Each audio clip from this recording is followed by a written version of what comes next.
Okay, I would like to welcome all of you to this special presentation on the deep national security state and UFOs. And this is going to be a presentation 4 hours in length. We will take a break at about the halfway point, maybe about an hour and 45 minutes in, 2 hours. And I'd like to just thank all of you for coming. I know you've been from all over the country here, people here from Chicago, New York, all over, and I want to express my appreciation for your support and effort in coming all that way to be here. I'd also like to welcome all the folks online. There's several thousand people online who will be seeing this by webinar, and I'd like to extend a welcome to them and a big shout out to them for coming. Thank you. You're here in virtual reality, huh? Yeah, why not?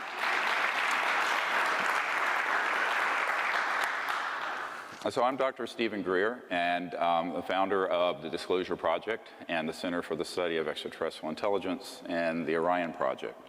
Those are all now sort of amalgamated under SeriousDisclosure.com if you want to go and see what all the projects are doing at any time. And we're going to be doing this presentation, which is going to be part of a series.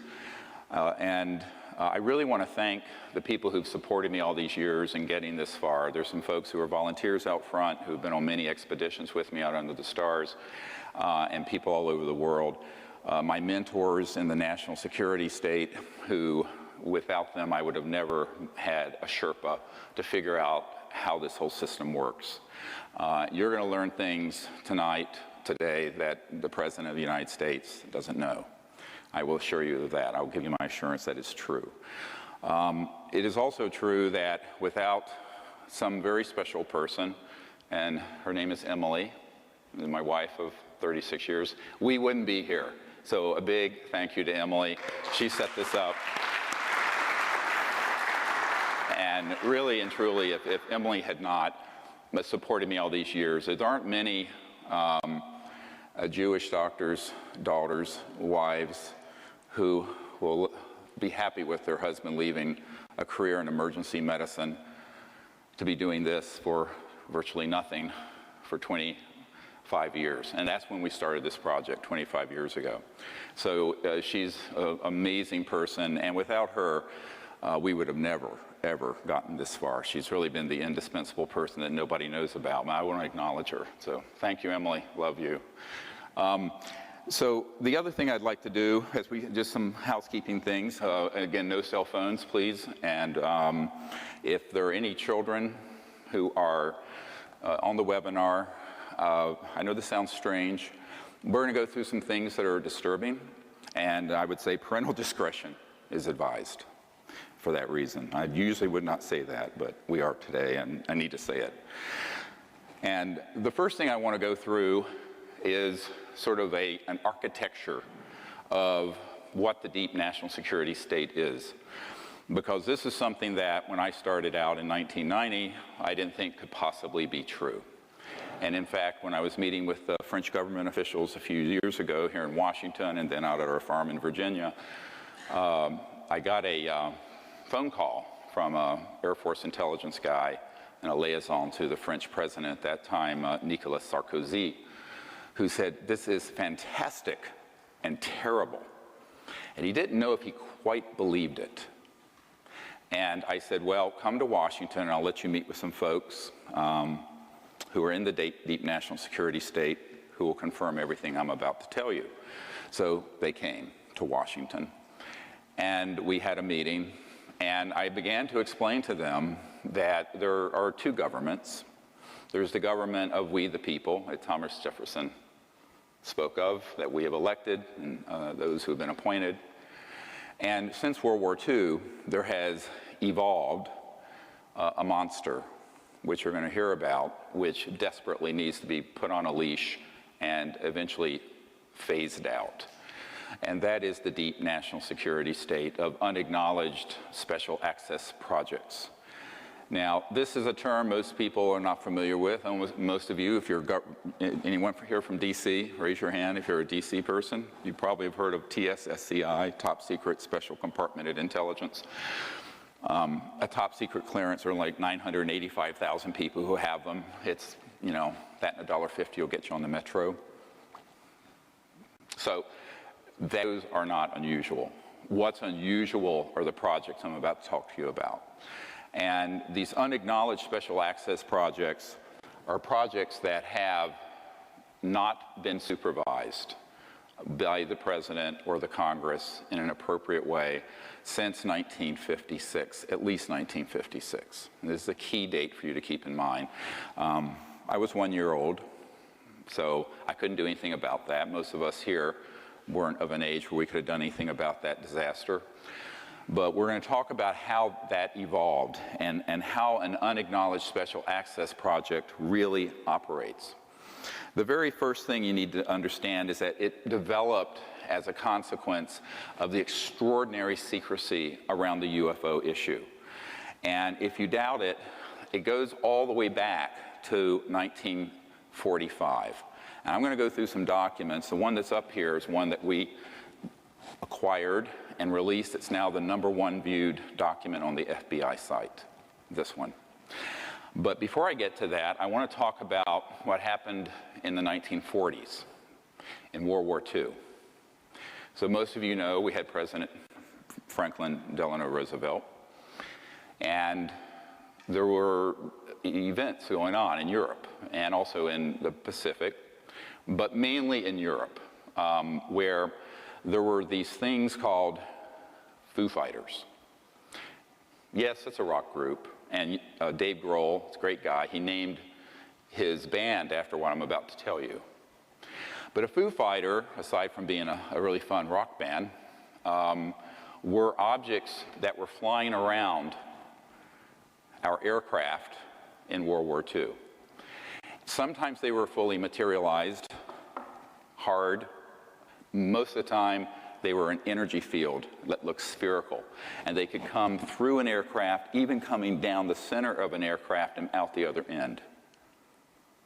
This is the trans-dimensional nature of extraterrestrial technologies that I covered in a previous workshop.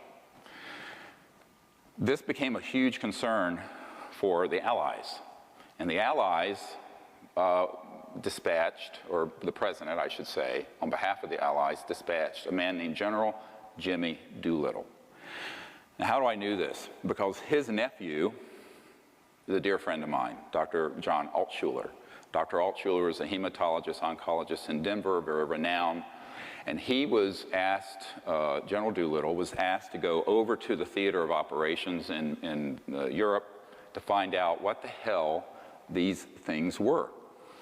Now, the word Foo Fighters come from sort of French and German faux, for fire, because they were these fiery, had a luminous corona around them. And, but they would disrupt electromagnetic signals.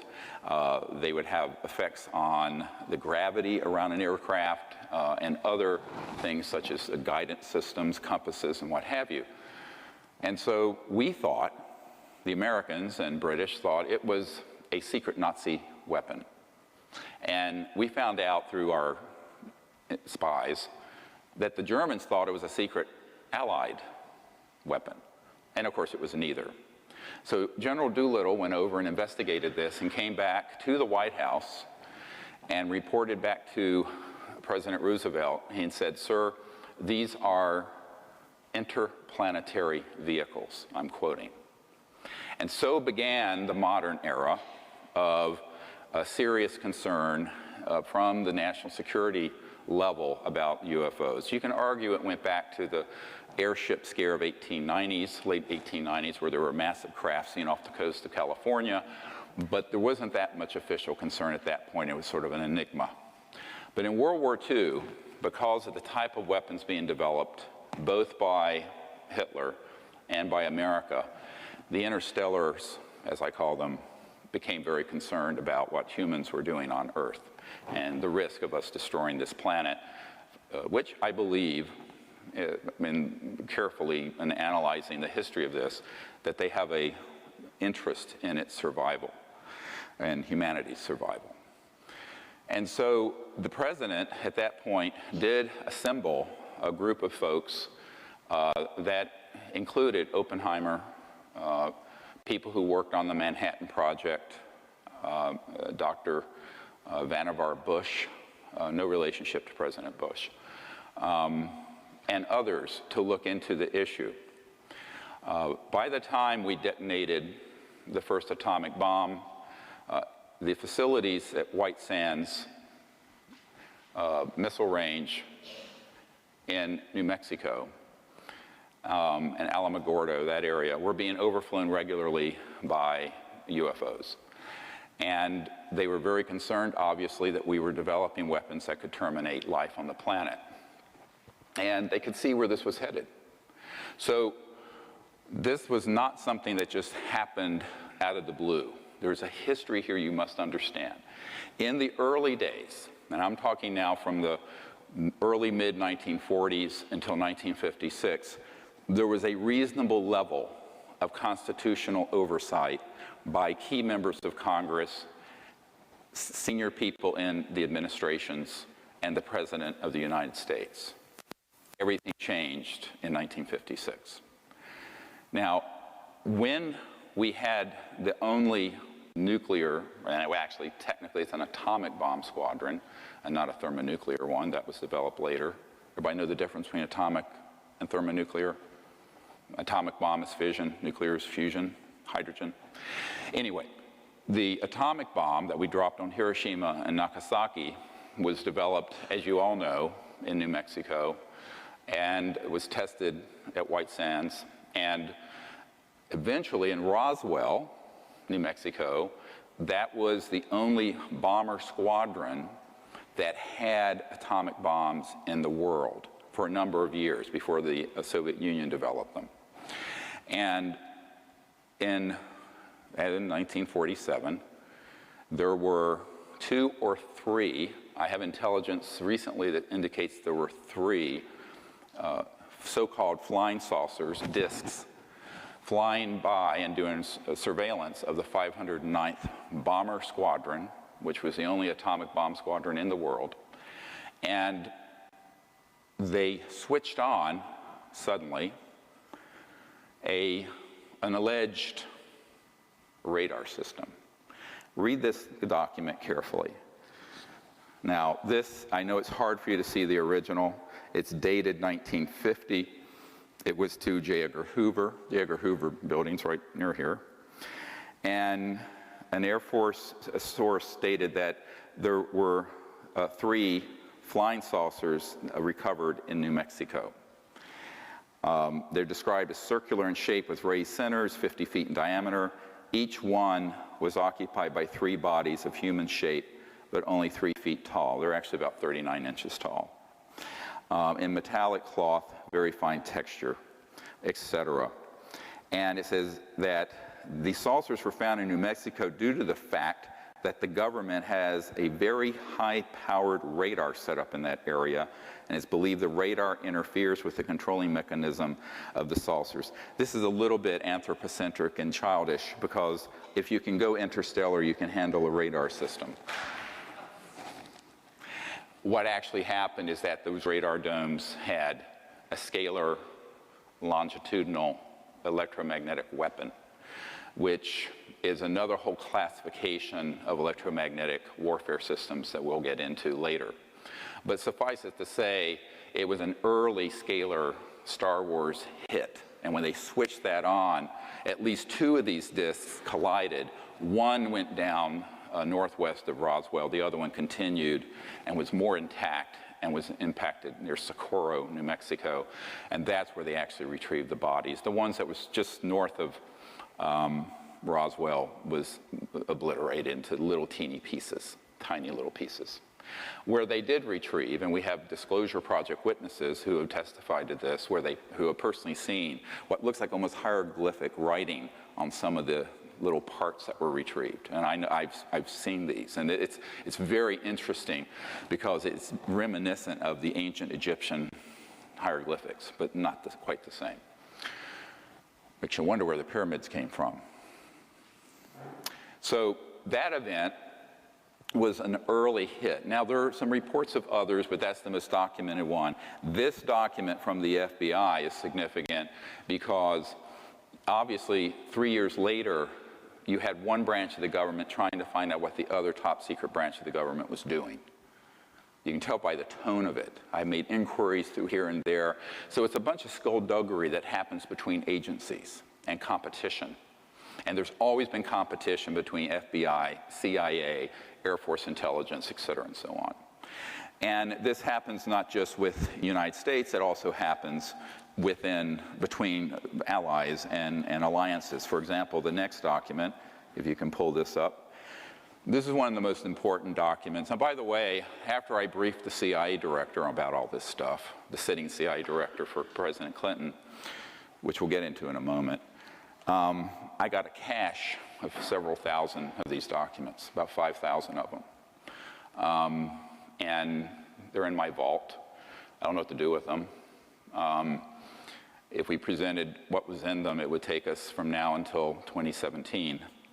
But let me just say that this document was accidentally released by the Canadian government, and if you look at the date on it, 1950, November 21st. How ironic. This is the 65th anniversary of the writing of this document by Wilbur Smith, who had a top secret clearance, and he was tasked by the Canadian government to find out what the Americans were doing. And if you look at page 2, if you go down to page 2 of this, you're going to see just a brief summary, which I think is, there's a whole lot of detail in the document. This is on our website now, you can look it up. Many of you may have seen this one already, but the reason I want to present it is the importance of the document. And it says, the matter is the most highly classified subject in the United States government, rating higher than the H-bomb. Think about that. The H-bomb wasn't detonated until 1952. It was the ultimate doomsday weapon. This project, dealing with UFOs and interstellar technologies, was more highly classified than the H-bomb. Period. B, flying saucers exist. Period. Their modus operandi is unknown, but a concentrated effort is being made by a small group headed by Dr. Vannevar Bush, who also worked with Edward Teller, Oppenheimer, and others.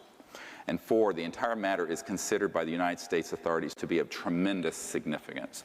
I have a whole dossier that a Canadian put together of the Wilbur Smith investigations on behalf of the Canadian government to find out what in the hell the Americans were doing with these extraterrestrial vehicles. It's a fascinating case. Now, the reason this is so important is that it acknowledges several things: that they exist, that it's the most secret issue in the US government, exceeding the secrecy of the H-bomb, and that a group had been put together to study how they operate. Well, they were studying material recovered from one or more interstellar crashes that were the result of using these scalar longitudinal electromagnetic systems, which Tesla had worked on and others had worked on in the early part of the 20th century. Keep in mind that by the early 1900s, there had been experiments done on not only scalar and electromagnetics, that longitudinal systems, which are, just to put it in a simple layman's term, the light in this room that we're looking at has a wave function and a particle function. It goes 186,000 miles a second. A scalar longitudinal system is, there's no wave. It's boom, and it's a point, and it's multiples of the speed of light. And so once you understand how these operate, and I have folks at the Naval Research Labs here in Washington who have done communication systems developed based on pulsed scalar systems that are multiple of the speed of light. So if you think that you cannot communicate faster than the speed of light, you are wrong, and the physicists are wrong. It's because they don't know about the scalar end of this, but that's a no, because that's all classified. They're not going to teach you that at MIT or Caltech. So these systems have been developed and have been deployed since at least the mid-1940s, which is a frightening thought because it's an area of technology that is potentially devastating if it's in the wrong hands. And unfortunately, it fell into the wrong hands, and there it remains. So one of the things that happened along the lines around this time, the next document, a very important one. Look at the release date. It was a little while after, a few months after I briefed the CIA director. So after I met with him, I said, look, I'm going to give you a list of stuff I want to see if I can get. I got this massive box. Came out to my farm in Virginia. And this is one of them, and there are others. And it's from 1953, although you can't see the date on it very well here. And it's about it's written by the director of the CIA to the director of Psychological Strategy Board. Psychological Strategy Board. What? Psychological warfare. And it says, you can read it, I'm transmitting to the National Security Council a proposal, tab B-A, which we don't have, which is concluded that the problems connected to UFOs appear to have implications for psychological warfare as well as for intelligence and operations. And then there's another tab, B, which has the background. I'd love to see that one. I suggest that we discuss in an early board meeting the possible offensive or defensive utilization of these phenomena for psychological warfare purposes. Remember this document 4 hours from now, because basically what they concluded was they needed to do a few things. They wanted to be able to set up a deception around the subject and put out false information, use it as a cover story for classified aerospace research. So oftentimes there will be something that happens and it will look like a UFO, and it's actually a Northrop Grumman. My uncle's company was Northrop Grumman. He worked on the thing that landed on the moon, the lunar module. Or Lockheed Martin Skunk Works or some other aerospace entity, and it will be 100% man-made, and the public will say, oh my God, it's a UFO. And they'll not correct them. There's no correction forthcoming. They want you to believe it's a UFO. Why? Because it provides a cover for classified research with technologies that, if they were allowed to come out, would terminate the oil and gas and coal industry. They're using zero-point energy and gravity control. Which then brings me to the next issue, and that is by 1954, October, so now we're 61 years plus 1 month, into an era, and this was confirmed to me by the third highest ranking official at the Naval Research Labs and the highest ranking scientist, in other words, someone who wasn't a bureaucrat, at the Naval Research Labs, which Thomas Edison founded, and the Naval Research Labs is the largest defense lab in the United States. And Richard Foch, and I knew him for many years before he passed away of prostate cancer not too long ago, was this gentleman. I've never wanted to discuss who he was until he passed away.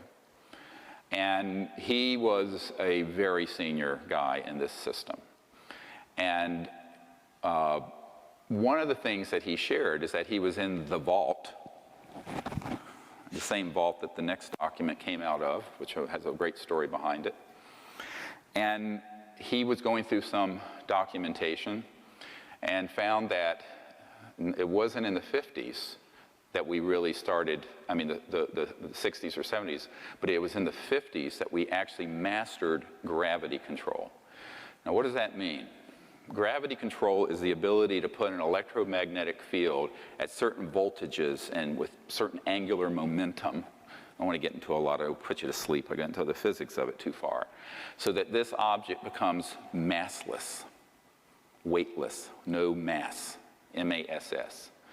So the mass component, and this has to do with angular momentum and things of this sort, of the subatomic particles, can make this object so light that it has no mass, which means if you look at your physics equations, velocity is inversely proportional to mass. Go look it up. So if mass becomes 0, velocity can go to infinity in a given amount of energy, which means you can move into another dimension. It doesn't go to infinity, you go trans-dimensional. We'll talk about this some more later. And this began to be experimented with in the 1920s. A guy named T. Townsend Brown developed a system using crystalline structures and very high voltages going into an object so that an object would begin to levitate. Marcel Vogel, one of the chief engineer scientists for IBM in North Carolina on the Reynolds estate, did the same thing in the 60s and 70s. One of the members of my team and one of our disclosure project witnesses worked with Marcel Vogel, doing this with crystalline structures. And it can be crystals, but it can also be nanocrystalline materials such as metallic. So, as you know, most metals and rocks are crystal. Actually, water is crystalline. We're crystalline. So you can put this system around almost anything, and it will begin to become increasingly massless.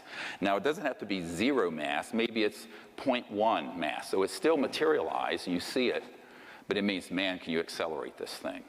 So it means you can, instead of going like the space shuttle at 25,000 miles an hour, you can go at several million miles per hour and take a right turn. And there's no deceleration effect because everyone on board is corrected for 1g. So this is what they began, 1g gravitational force. So this is what began to develop in the 20s, got taken into some Army Air Force projects in the 30s and 40s, and was Adolf Hitler's secret weapon. Adolf Hitler, they weren't making the progress on the atomic bomb that we were, but they had almost perfected gravity control by the time World War II ended. Now, one of the things that the OSS did, the Office of the Special Services, which became the CIA after World War II, they had something, you can look this up, called Operation Paperclip. And Operation Paperclip, a whole book was written on it not too long ago, about how they would put a paperclip on the file of the Nazis that we didn't want to go to Nuremberg and execute, but whose knowledge was so great that we wanted them as part of our program. We wanted what they knew. So one of these guys is a guy named Wernher von Braun, who, of course, invented the rocket, the V-2 rocket for Adolf Hitler. Hermann Oberth. These were all the giants of rocketry and aerospace for Adolf Hitler. They became the foundation brought in by the CIA, what became the CIA, of our space program in the 1940s and 50s, which is how we leapt ahead of the Soviet Union, because we took all those people first, ahead of the Soviet Union. Interesting bit of history. You don't read this many places. But a lot of what I'm telling you is in conventional history books, not the UFO part. That's been sanitized out. That's forbidden knowledge. So as a result, by the time we had those guys and the experimentation that had been done by T. Townsend Brown, whose work became a part of a corporation called the RAND Corporation, which still exists, a huge think tank, we really had something going. You add to this the study of material and electronics retrieved from interstellar vehicles that were shot down. So a lot of people say, oh, well, the things we have, are they all just reverse engineered from interstellar ET? I said, no. The laws of the universe are universal, and the mind of man, just like the man of an ET, can unravel the mysteries of the universe. And so it has come to pass. But if you we're not starting at 0 when we retrieve the objects that were interstellar. We were starting with decades of research in classified electronics, electromagnetic fields, anti-gravity, scalar systems, et cetera, and so on, that had been going on since the time of Nikola Tesla, the true genius of the 20th century, not Albert Einstein, by the way. So, who is a minor luminary compared to Tesla. And Sorry, Einstein fans, it's true. By the way, that's why when Nikola Tesla died, the FBI swooped into his apartment and confiscated all of his secret papers. And how do I know this? I have a document from the Department of Defense demanding that the FBI turn them over and names them for what they are, the secret papers of Nikola Tesla. This is not an urban myth. I have that document. It came in this cache of documents I'm talking about. So when you have all of that knowledge, it's then augmented, increased, potentiated by the study of, as the Wilbur-Smith document says, the material that was interstellar. Because you need specialized materials. You need control systems. You need integrated circuits, which we did not have in the 40s, which came from this. You need fiber optics. You need all kinds of stuff. So some of the technologies, and this is where Colonel Corso, who worked on these projects tangentially, is correct. If you read The Day After Roswell, he says fiber optics, integrated circuits, and a whole slew of things came from studying the material from these crashed ET interstellar objects. So you had the biggest and most top secret, most well-funded project in the history of the United States going on. Nobody knew about it. It's completely sub rosa. It was more secret than the hydrogen bomb.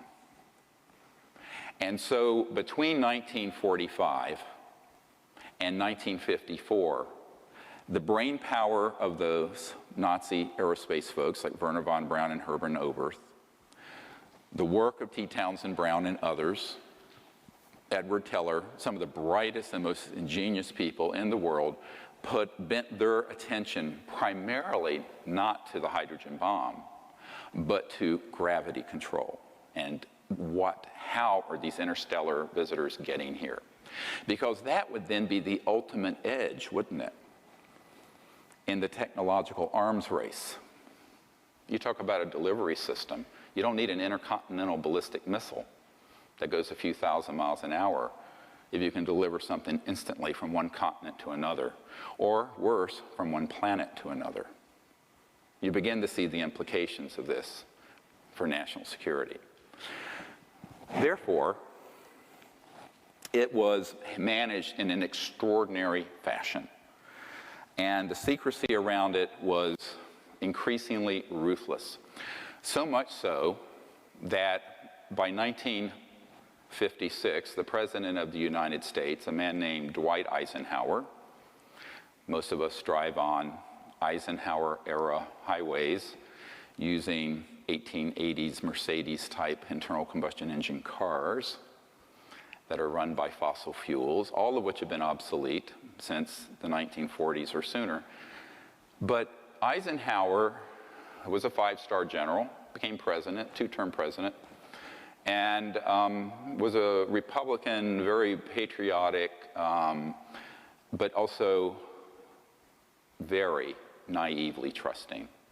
Jackie Gleason, the very famous comedian, his wife were friends with some folks that had been on my team before they passed away, and said that Eisenhower on his deathbed was a very bitter man over what happened to him between 1954 and when he left office in early 1961 when Jack Kennedy became the President of the United States.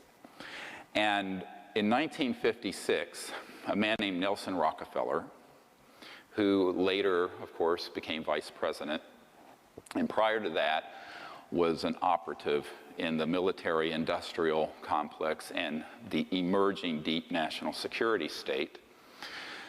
Nelson headed up what's called the Rockefeller Commission. And the Rockefeller Commission in 1956 reorganized the Pentagon, Department of Defense, CIA, the whole alphabet soup of secret entities. And they did so in such a way that it became labyrinthine, Byzantine, almost impossible to penetrate by anyone who wanted to navigate through it.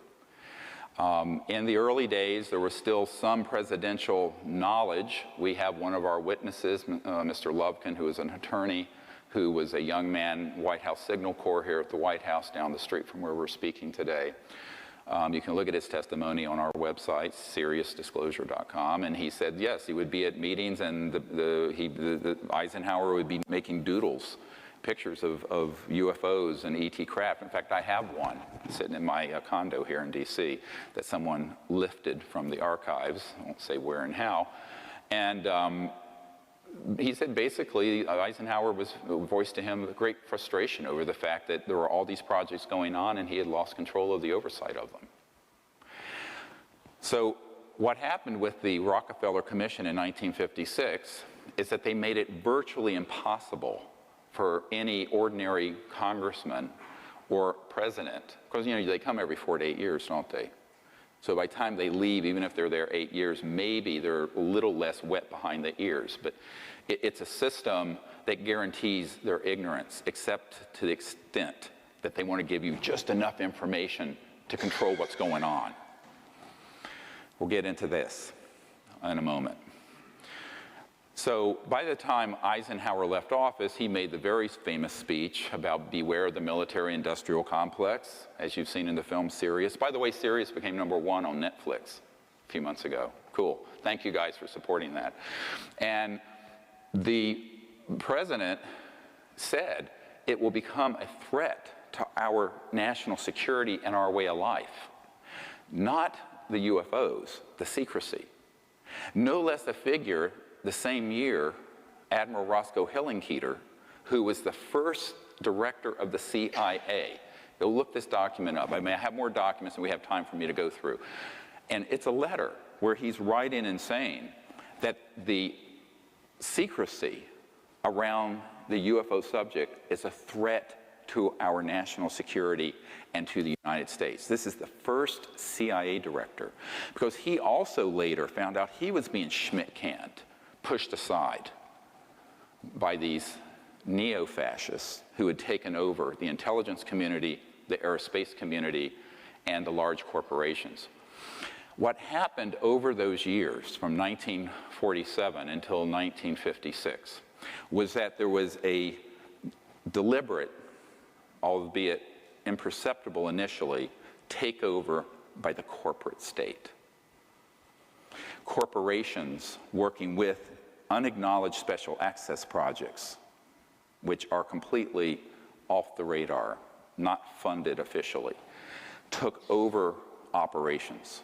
And as a result of that, those national security programs increasingly became out of reach for the president, out of reach for members of Congress, or even cabinet-level people like CIA directors and secretaries of state and people of this sort.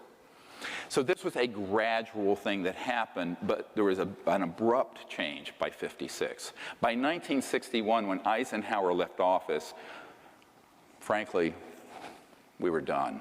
It was done. Now, I couldn't do anything about that at that point. Couldn't run the Disclosure Project because I was only 5 years old, or 6. And so it just suffered and went along. And the national security apparatus got bigger and bigger and bigger. When Jack Kennedy took over in January of 1961, he had a great interest in this. And he was, in fact, briefed on the subject. But as we know from Lieutenant Halt, who was on the early meetings I had that ironically Nelson's brother Lawrence Rockefeller, who is the white hat in the Rockefeller clan, who actually wanted to end secrecy on the subject. Lawrence Rockefeller was a very early supporter of CSETI and the Disclosure Project.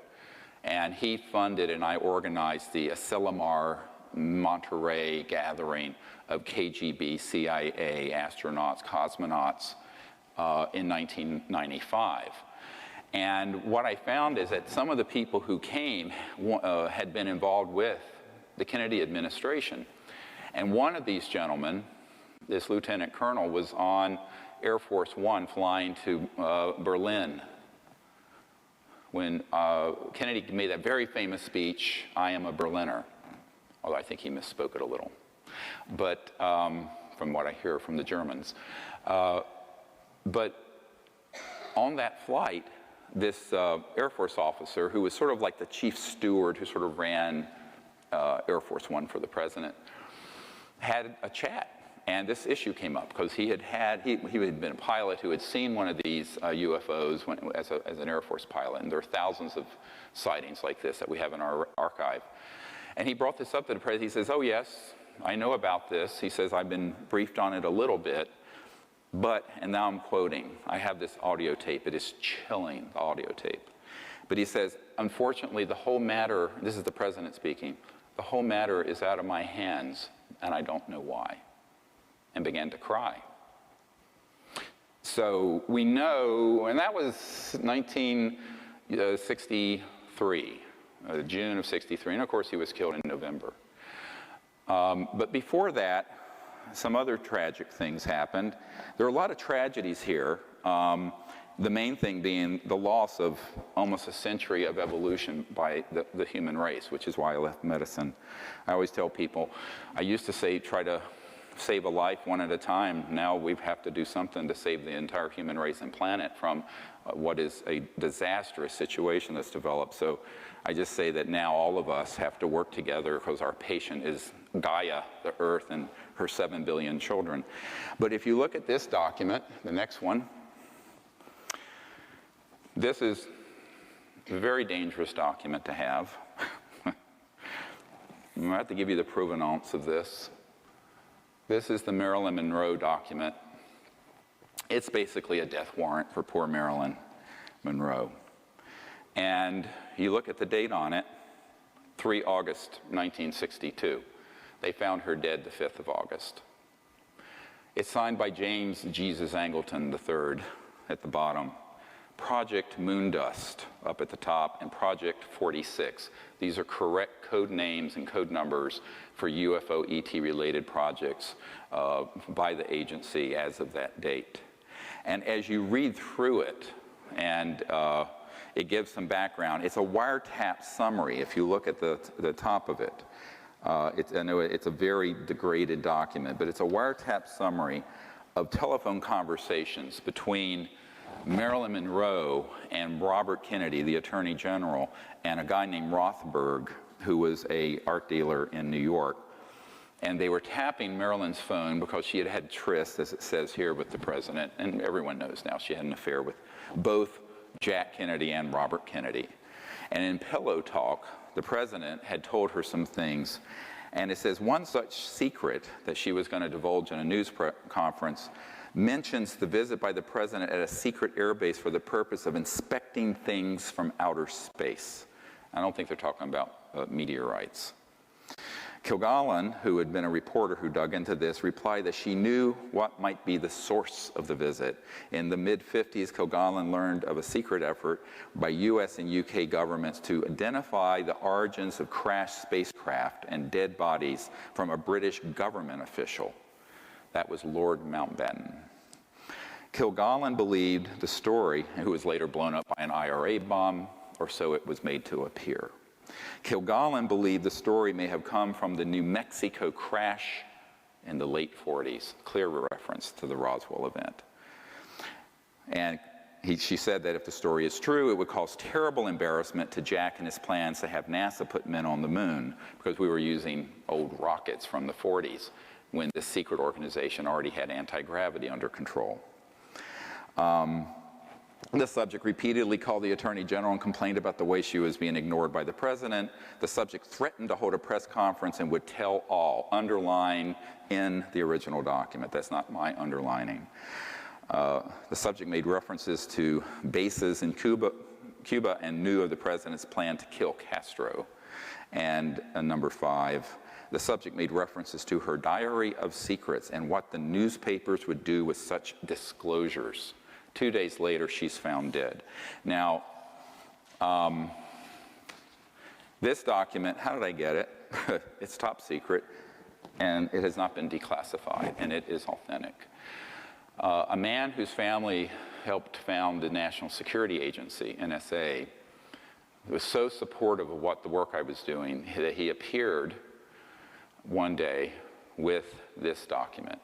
And it was a huge, one of those old Xerox from a big, government Xerox machine. The original I have in my vault is quite impressive. And he says, you need to know the kinds of things. I think he was not trying to scare me off, but he was wanting me to know the kinds of things that have been done to people who tell these kind of secrets. And so he gave me this document, and as soon as I saw it, I suspected it was legitimate. Later, I had it inspected by a man who I don't wish to name, but he was the officer who was General Odom, O-D-O-M, who was head of the NSA for years. He was General Odom's right-hand guy, literally carried his briefcase. And he became a document authenticator and a lecturer at University of Maryland who, frankly, when he looked at it, he says, without me taking it from the vault myself, I can tell you 95% certainty it's authentic, because everything in it. So basically what happened is that Marilyn Monroe was being jilted by the Kennedys because it was becoming too well known they were having an affair. The Kennedys did not order her assassination. Angleton did. Now, who is Angleton? Angleton was the big, whole books have been written about this guy. James Jesus Angleton III was the guy who at the CIA was the big mole hunter. He was the guy who would chase down anywhere a leak was coming from and had everyone tapped. And he realized that she was about to light this up and hold a press conference to talk about the ET bodies from outer space and all these secrets that Jack Kennedy had told her just out of spite. She was just furious that they had sort of pushed her out of the inner circle. And, the whole thing about a woman scorned. But unfortunately for Marilyn, it cost her her life. I later, after I got this document, met with a man who at that time had worked in the intelligence unit of the Los Angeles Police Department, who separately had a wiretap on her in her home, who confirmed to me this was 100% true. Now, I don't know how many of you know a guy named Burl Ives, who's an actor and singer, and everyone thinks he was like Frosty the Snowman, but he was actually a very accomplished actor and folk singer, and very good friends with Marilyn Monroe, Elizabeth Taylor, people like that. And he was on my executive committee for a number of years, and by the time he was involved, I had that document, and I went to visit him. They had moved from Montecito and Santa Barbara up to Anacortes, Washington. And I was in his room. I was actually sitting on the edge of his bed. He was up there in years, big jolly guy, great bear of a guy. And I shared this document with him. He says, oh my God. And he's a 33rd degree Mason, by the way. He says, we all know, every one of us knew Marilyn had been killed, but we never knew why. We had no idea why. And this is why. This is the thing. And so that was also a shot across the bow to the Kennedys. Now, Jack Kennedy had great affection for Marilyn, even though it was indiscreet for him to continue seeing her. And he was furious that someone in the intelligence community, I don't even think he certainly didn't know about this document. He was very upset, is what I understand, that Marilyn was killed by these operatives. And he vowed to try to bring out this information himself. And I think that's why he began to speak a little more openly to this Air Force officer whose audio recording I have. And that was, of course, a year later. This happened in August of '62. The recording with the Air Force officer, that conversation with Jack Kennedy happened in 1963, June. In November, he was assassinated. As Kennedy was planning, if he had become the president, he was going to dissolve the CIA, get us out of Vietnam, disclose this information, and make peace with the Soviet Union. That's what he was going to do. And those folks in the intelligence community and the warmongers and the profiteers and the military-industrial complex said, like bloody hell you will. And that was the end of him. So that's why, although I thought they were joking initially, when I first, is this getting Is this good information for you folks? I hope it's not too much, but I'm going to cover an enormous amount today. You've got to know the background. So over this time period, from 1945, 40s to early 60s, there developed a decision was made. I know this sounds like a joke, because everyone says it. If I tell you, I have to kill you. But there's some truth to that. So the secrecy that got developed around this issue became more and more and more restricted, even from people who were presidents or Senate Intelligence Committee members or members of the cabinet. Because another man who was killed was John Foster Dulles, shoved out of a window. Dulles was killed. He had been CIA director. He was starting to make noises about changing the direction of things, and he was also killed. Dulles Airport's named after him. So the decision was made, how do we do this without risking having to continue to engage in the wet works? And there's a guy I know at the CIA who kind of has my back, who has been there for years, PhD guy, who has a team of wet works guys. Wet works are assassinations. So wet works are, wet comes from blood. So, you know, you don't want to pull the trigger on wet works if you don't have to. So they've decided here in the 50s and 60s to create so much secrecy and have it so compartmentalized and tightly held that they didn't want to risk doing that anymore, because it was really disruptive to the nation.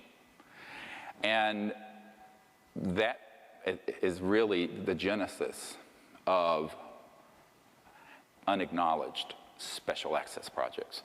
Now, a special access project just means you have to have the clearance to get to it and be read into it, as they say in military speak.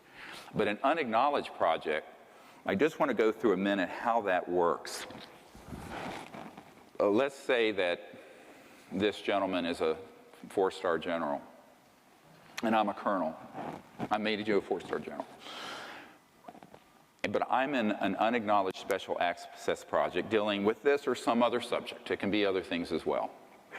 If I am in an unacknowledged project, I am told, and I have one of my most senior military advisors has been in multiple of these. He was in one project that was $2 to $3 billion. He knew it was more than 2 and almost 3 billion in a project that was off the books, no accounting, president didn't know, Congress didn't know, tightly held. A military guy working with some corporate folks.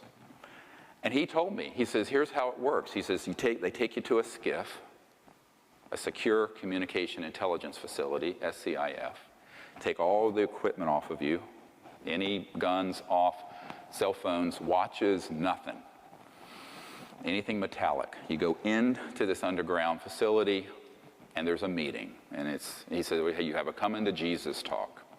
And what happens is that you are told that only the people in that room are read into and cleared to this unacknowledged special access project. And if you speak of it outside of that circle of people, there's one person there with a gun and a bullet. He takes the bullet out and he says, it has your name on it if you speak to anyone, and I mean anyone, your wife, the president, your commander, about what we're doing. And that is how it works. This is not a conspiracy theory. I've been in these SCIFs. I've been in a couple places, and I can tell you that is exactly how it operates. So one of the things I wanted to make really clear about when I'm presenting today, I'm not talking about anything that I don't have firsthand direct knowledge of. Everything I'm telling you, every bit of it. But I don't care about conspiracy theories. They're mostly 99% wrong. And I really don't care about the internet chatter. You know, this is 25 years of the most incredible investigative research. And, you know, I put over $10 million of my earnings and life into doing to get this far. And I can tell you, if you're in an unacknowledged project, and I was offered this position back in '92, and asked my wife about it, and I rejected it. I was actually offered $2 billion personally, if a fund with $2 billion in it, if I would shut the hell up, join one of these unacknowledged projects, and do what they wanted me to do. And I said, screw you. I'm not doing it. But that's what was offered. And that's when $1 billion was a lot of money back then. Now, they're minting a billionaire every week in Silicon Valley. But, in 1992, $2 billion was a lot of money.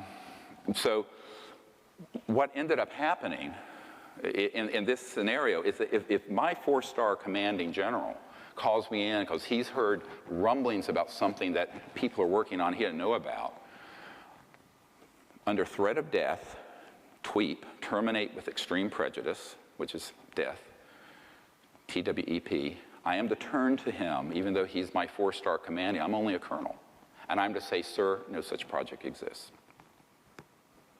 That's how it works. It's illegal, it's unconstitutional, it's criminal, it's dangerous. Because once you have a breakdown in the rule of law, we're back in the jungle. We're back into Al-Qaeda territory. We're back into the Wild West where there's a lawlessness. And that's what happened. And because of that, no president since Eisenhower has had anything near the level of information on this that would be required for the chief executive. Most CIA directors haven't. There are a few who have and a few who haven't. And I'll tell you a little bit about why that's the case in a moment. Who's been in and who's out? Dick Helms was in, Woolsey was out. It's a long story, but I'll try to cover it. You guys are going to get more information. It's going to be TMI, too much information by the end of this. But this is why I'm doing this today, is that I want to leave a record of everything I've learned that's critical for the public in case, I'm 60 now, so who knows what will happen to me. So it's important to leave this. But if you're the president, don't assume that you have an all-access pass. The presidential daily briefing doesn't have anything really that critical in it, and almost never this subject. By the time you had Johnson come around, and then you had Nixon, and Nixon, by the way, was vice president for Eisenhower. Nixon actually was pulled in as head of the Space Committee. The vice president sits as chair of the Space Committee into Majestic. This group, MAJIC, M-A-J-I-C, is actually what it's called. It's the Majority Intelligence Committee, M-A-J-I-C, it's the proper term.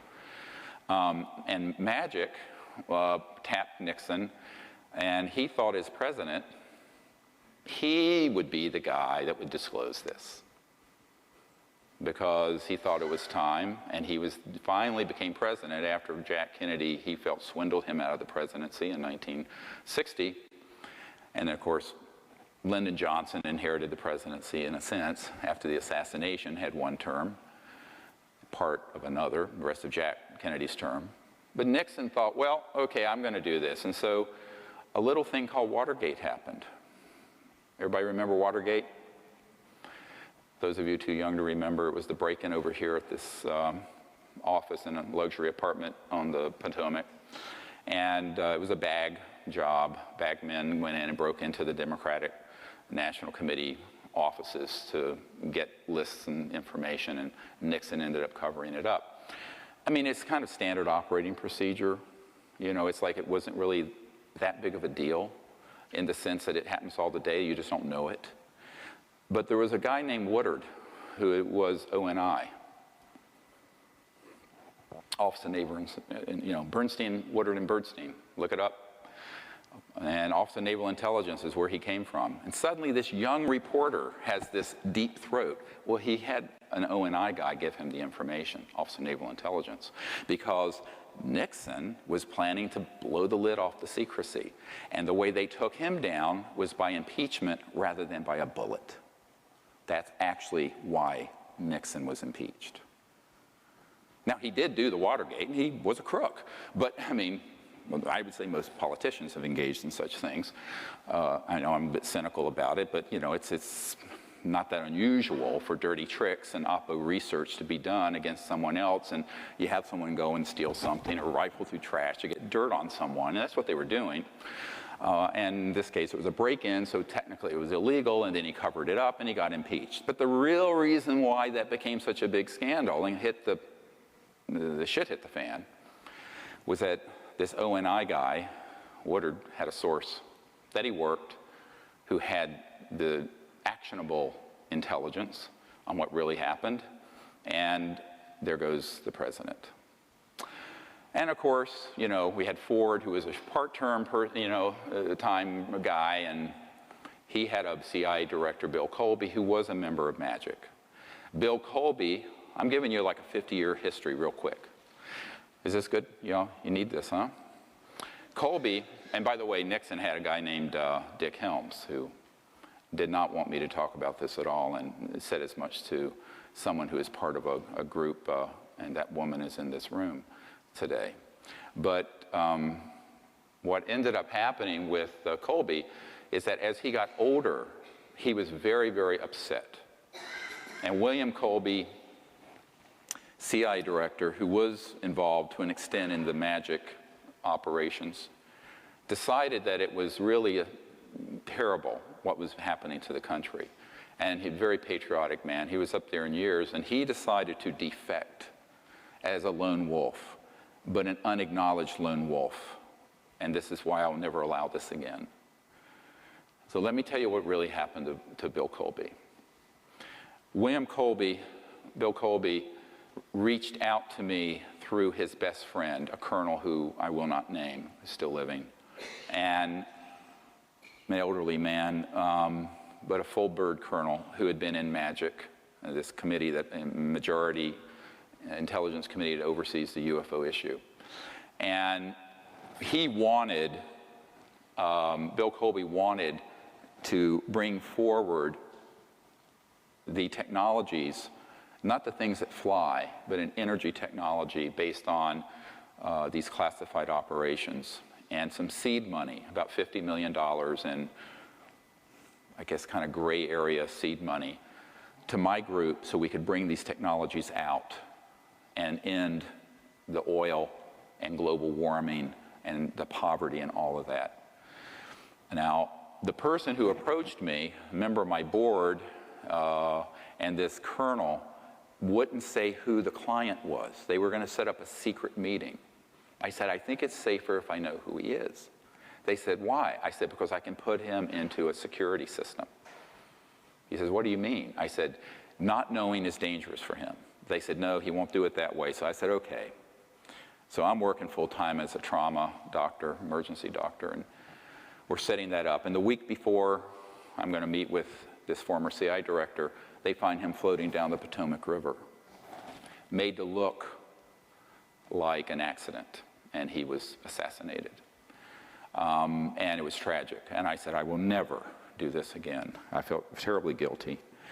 And his best friend came to my best friend's funeral, Sherry Adamak, who had been helping me for years and who was one of three of us who mysteriously got metastatic cancer the same month.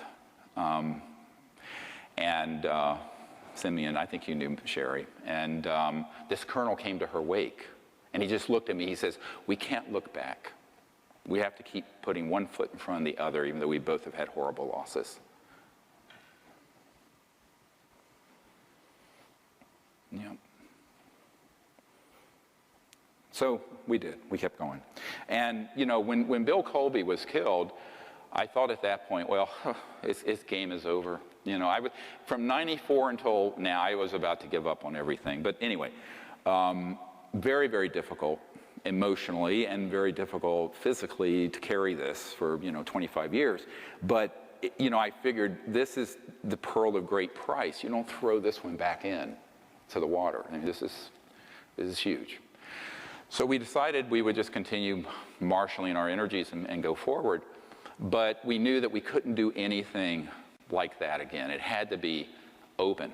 I mean, I had to know, and to the extent things none of this skullduggery, because the secrecy is their domain. If you go to the National Reconnaissance office, the super secret spy agency that runs all the satellites. Above their entrance, it says, "We own the night." You can Google it. And I always say, we need to own the light. We need to own the light of disclosure and the truth and bring this out. So I try to do things to the extent I can, as fully as possible out in the open, while maintaining the confidences of those who are still living who asked me to do so. And that's why I'm giving you this much information today. The other thing to remember about how Colby's demise evolved was that he was going to make a run at one of the big central reasons for the secrecy, which I'll get into in a moment. And that's the technology. This is a big science and technology story. Because imagine bringing out a technology that would sit on this podium, that would run your house, pulling energy from what's been called the zero-point energy field, that never has to be rebooted for fuel. It's pulling it out of the fabric of space-time. And it's estimated that every cubic centimeter of space in this room has enough energy to run the United States for a year, if you can tap it. And it has been tapped. So at the root of interstellar transport, aside from the transdimensional and anti-gravity, is the energy source. And the energy source is this amazing electromagnetic flux field. In fact, the early man-made UFOs were called flux liners because it's pulling energy out of this infinite ocean, this infinite sea, as Tesla called it. Professor Dirac called it the Dirac Sea, but it was this infinite field of energy that is at the root of space-time, embedded within space-time. And so bringing out something like that would, of course, immediately make oil, gas, coal, ExxonMobil, cars, internal combustion engines, jet engines, rockets, diesel, ocean liner engine, everything you can think of that we use would be obsolete and would be retired very quickly. Now, what I just named is several $100 trillion in mineral assets and infrastructure, because we also wouldn't need a public utility. Every car and home would be self-sufficient unto itself. I mean, it is a whole new world. Now, we could have had that world before I was born, and we don't have it yet. And as a result, we've decamped in the Middle East with our hegemony, and now we're facing World War III.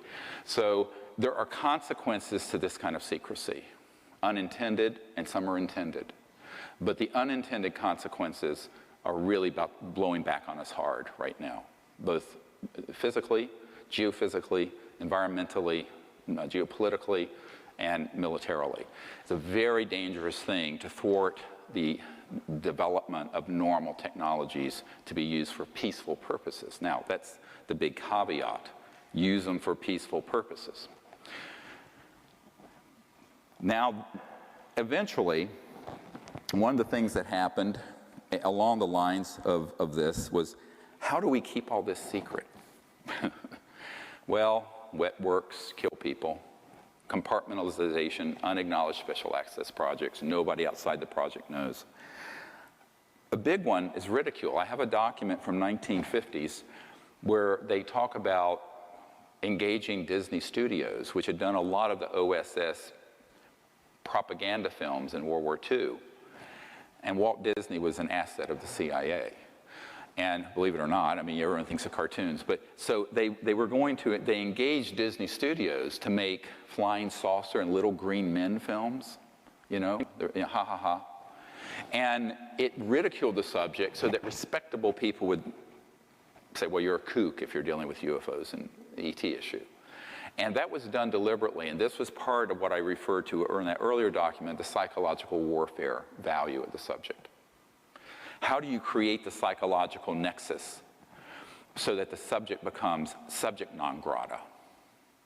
Like a persona non grata. It's a subject non grata.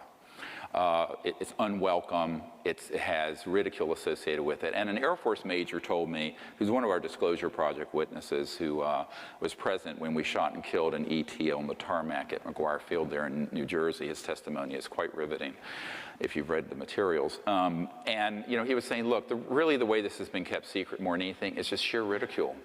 Nobody wants to be laughed at.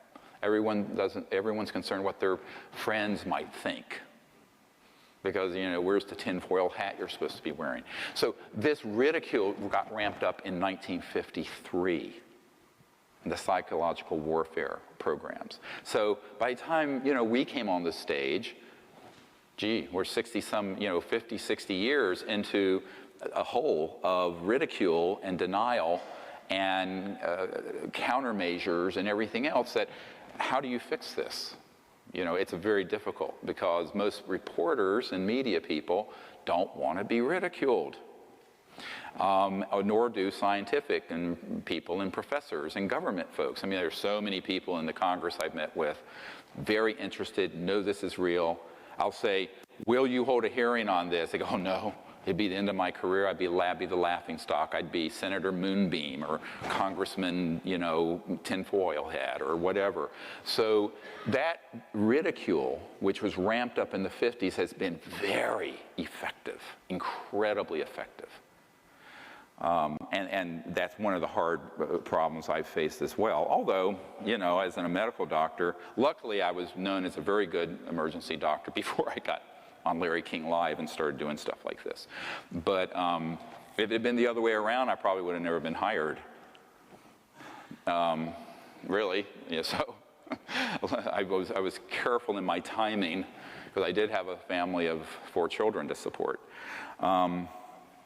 Luckily, they're all out of college now. So, now the next thing I want to, if the next document, if you move on from Marilyn Monroe's tragedy, and there will be time at the end of today for you to ask questions. I'm sure your mind must be swirling by now about a lot of things.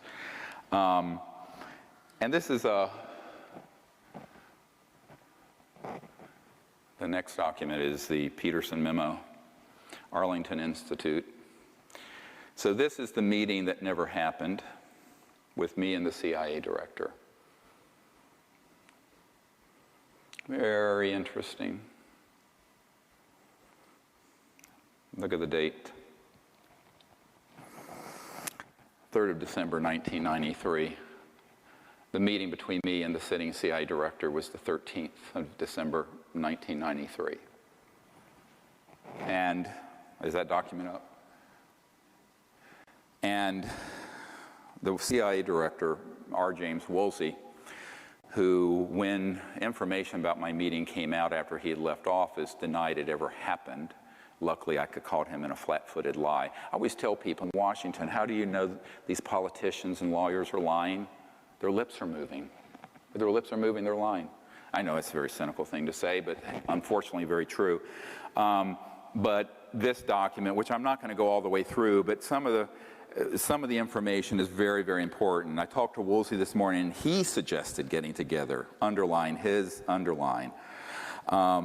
Project Starlight that's referred to here was the coalition I put together before the Disclosure Project, which no one knew about, where I was trying to get the President Clinton to lead the disclosure on this. And it's a very interesting document because on the second page it says, remember, the most powerful people in the world will have a deep, compelling interest in our activities and will use everything in italics at their disposal to effect their objectives. Very threatening. And then he suggests that I get an encrypted portable phone because my kitchen doesn't have one.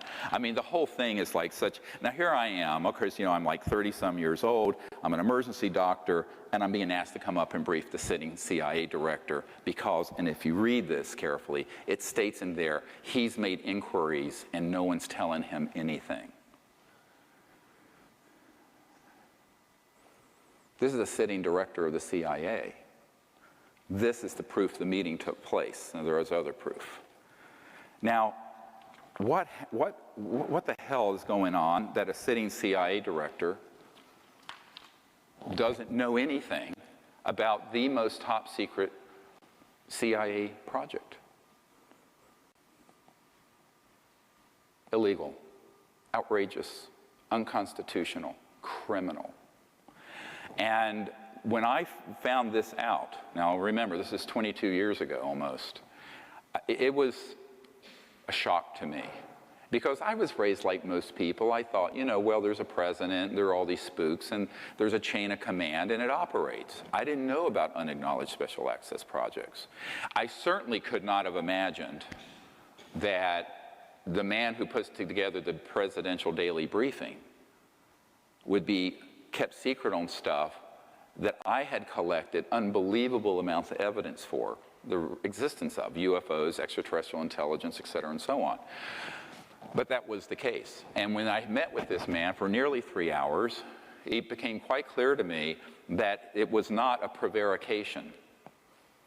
I really thought that he was saying that just as a way of blowing me off, or, you know, not blowing me off, but sort of saying, you know, I want to meet with you to find out what you know, but I actually do know, and I'm going to pretend like I don't know. No, this man, and my wife can attest to this, was shaken to his foundation. The cover story for the meeting was a dinner party in the D.C. area, which is typical. The wives were invited as cover. Terrible thing to say, but it's true. So my wife was there. I was there. The CI director and his wife, who is chief operating officer of the National Academy of Sciences, was there, and my host, John Peterson, and his wife. Interestingly, she didn't know who was coming to dinner until that afternoon. He wouldn't tell her. And then she finds out like 2 hours before we appear, there's this UFO expert and the CIA director and his wife coming for dinner. Can you imagine being that wife? That was I'm sure that night was an interesting conversation after we all left. But that's how these things are done. The real tragedy of it, though, is that if you have a breakdown in government this severe, those of you who are students of governance, where you can have a CIA director or senior members of the military who are being left out of something very important and which hundreds of billions of dollars per year are going into, then you have no government. So the deep national security state from 1950s until today has devolved into this sub rosa, unacknowledged, not international, transnational entity with representation in the UK, Canada, Australia, Brazil, China, Russia, former Soviet Union, which on this issue work together like this. It is not responsive to the body politic. It is not responsive to the heads of government or even the heads of committees and cabinet level people. There are some cabinet level people, however, who have known. I mentioned a few.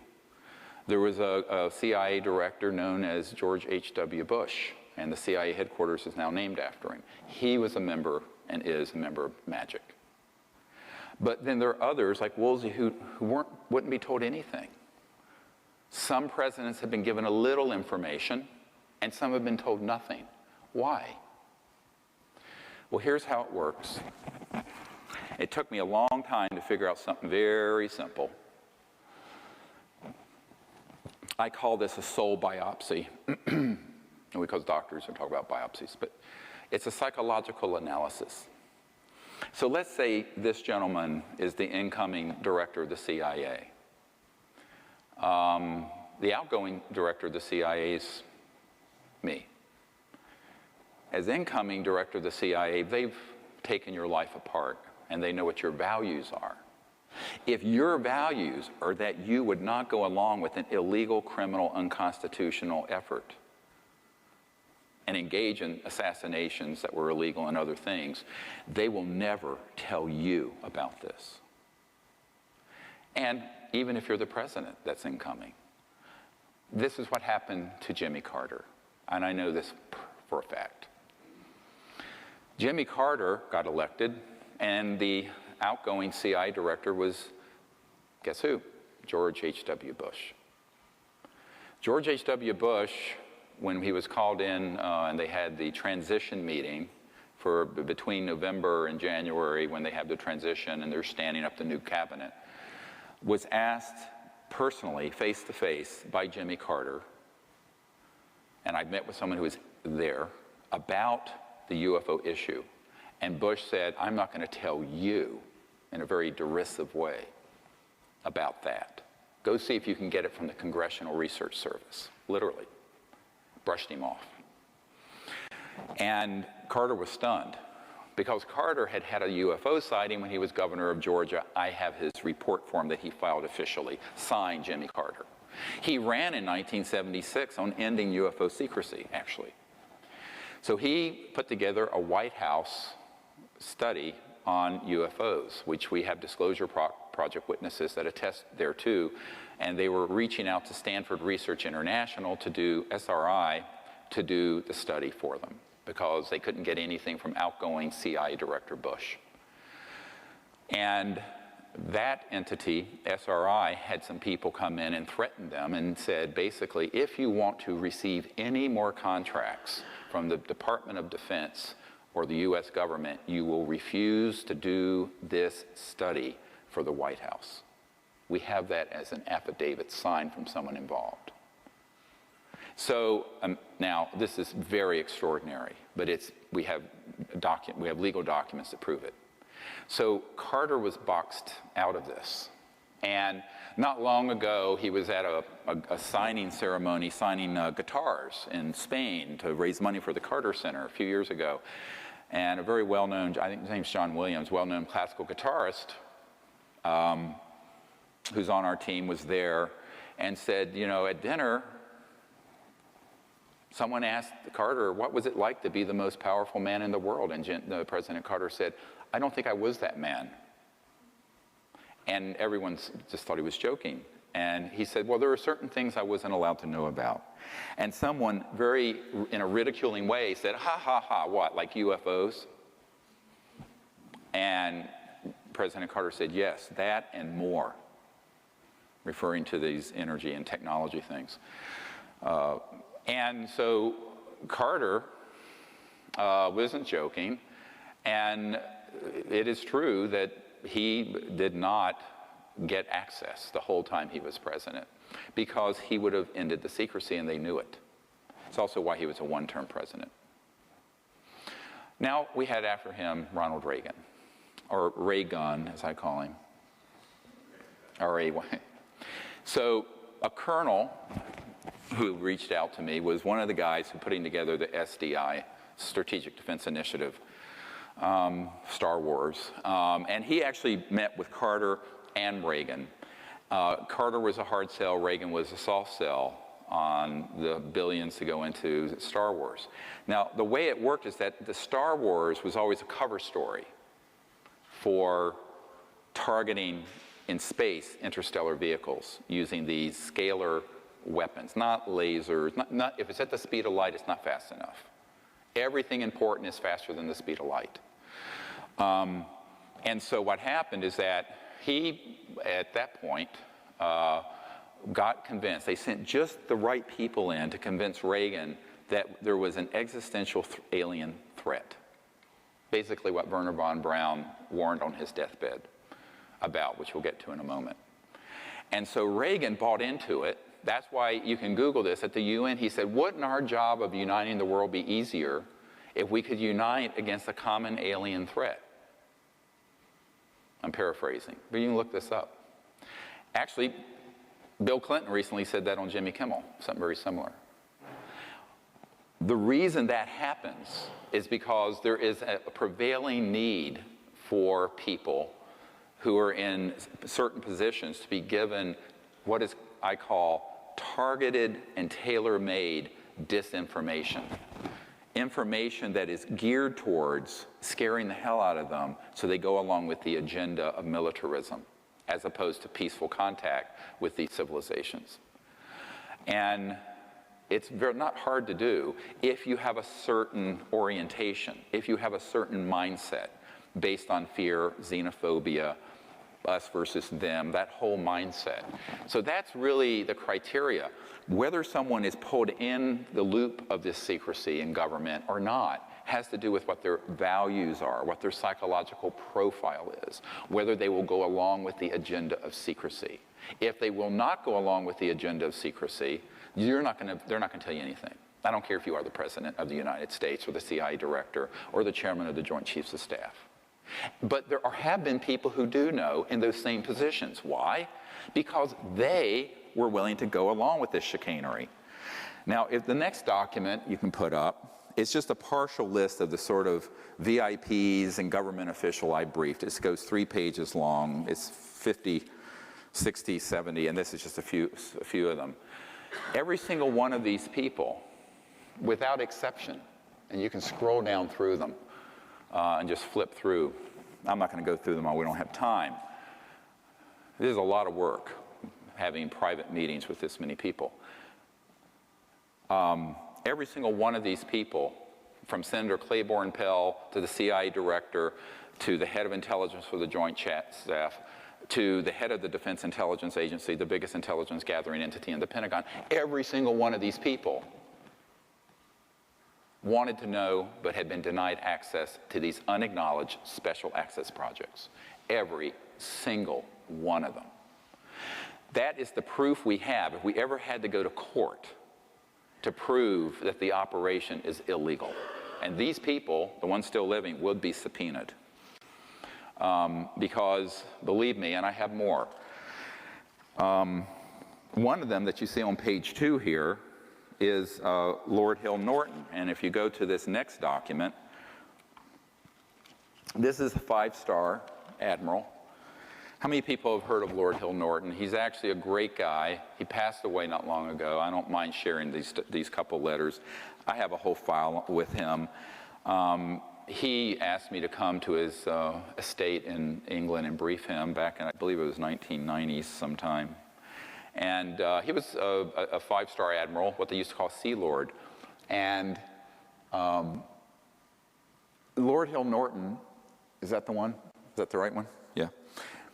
He had found out through other sources that UFOs were real and that there was a big operation in the UK that was this transnational, deep national security state working with the British. But he was head of the Ministry of Defense, and as such was head of MI5 and MI6. He was also head of the military committee for NATO. He had no knowledge of these projects the entire time he was in government. And when I met with him at his cottage, and you know what's kind of cute about it, at the second document, if you go to the next one, he says, I thoroughly enjoyed our talk when you came in August. This was in August of, I guess it was 1995. And I am grateful to you for your time. I read all the materials you left me, and I intend to read it all again. I also shared it with Countess Murray, who shares our interest.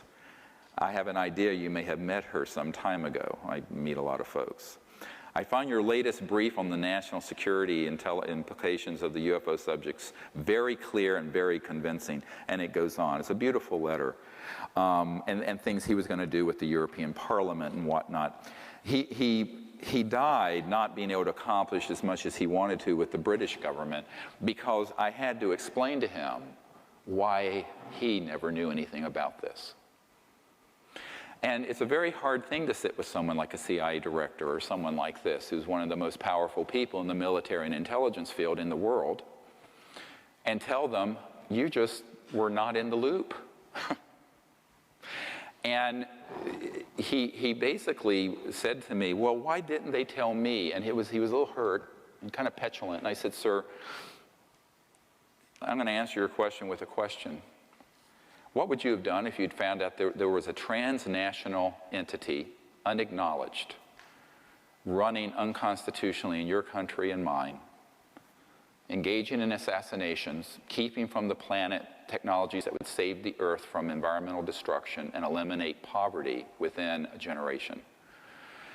And that they are using these technologies to try to provoke, as agents provocateurs, an interstellar conflict and World War III, and that they were completely off the reservation without any controls from the chief executive or the legitimate governments of the world. And he hopped up and down. He's this little guy with piercing blue. He says, I wouldn't have stood for a bloody minute.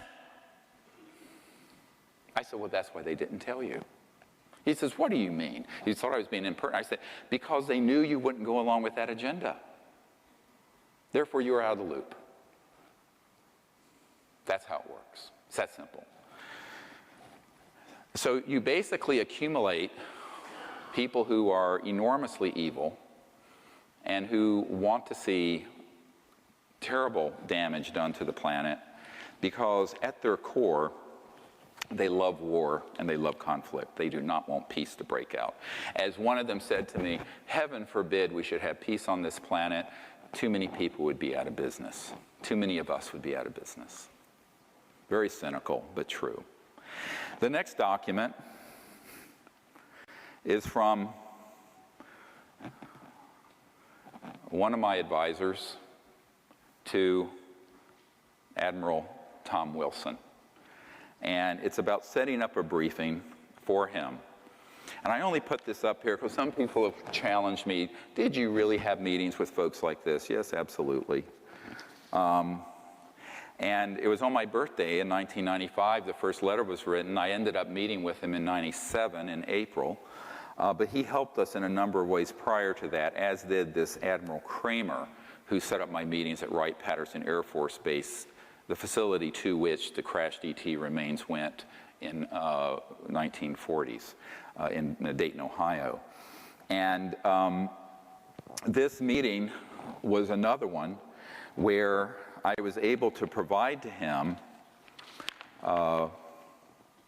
some very important information prior to the meeting, including a 1991 document which has not been declassified, and I will go to that one next. It's the National Reconnaissance Office document. And that document is basically a security alert. And the reason it's important is not so much for its content or on the next page, which is a warning that a group of UFO buffs were trying to penetrate the perimeter of Area 51. So it's called. Nobody calls it that, really. It's the Nellis Range. But this was generated, and you can see the date, July 1991. And take a note of the distribution list, please. And we're going to get back to that in a moment. But it's a security blue fire, which is a code name, 1991, Commander's Net, Royal Ops, Cosmic Ops. So cosmic clearance, you've heard of this? Not a myth, it's real. Magi Ops, Magi, as the majority, as the magic, M-A-J-I-C, Ops. And it goes through a whole bunch of them, Nellis Division, all these code numbers, and you get down to some really interesting things.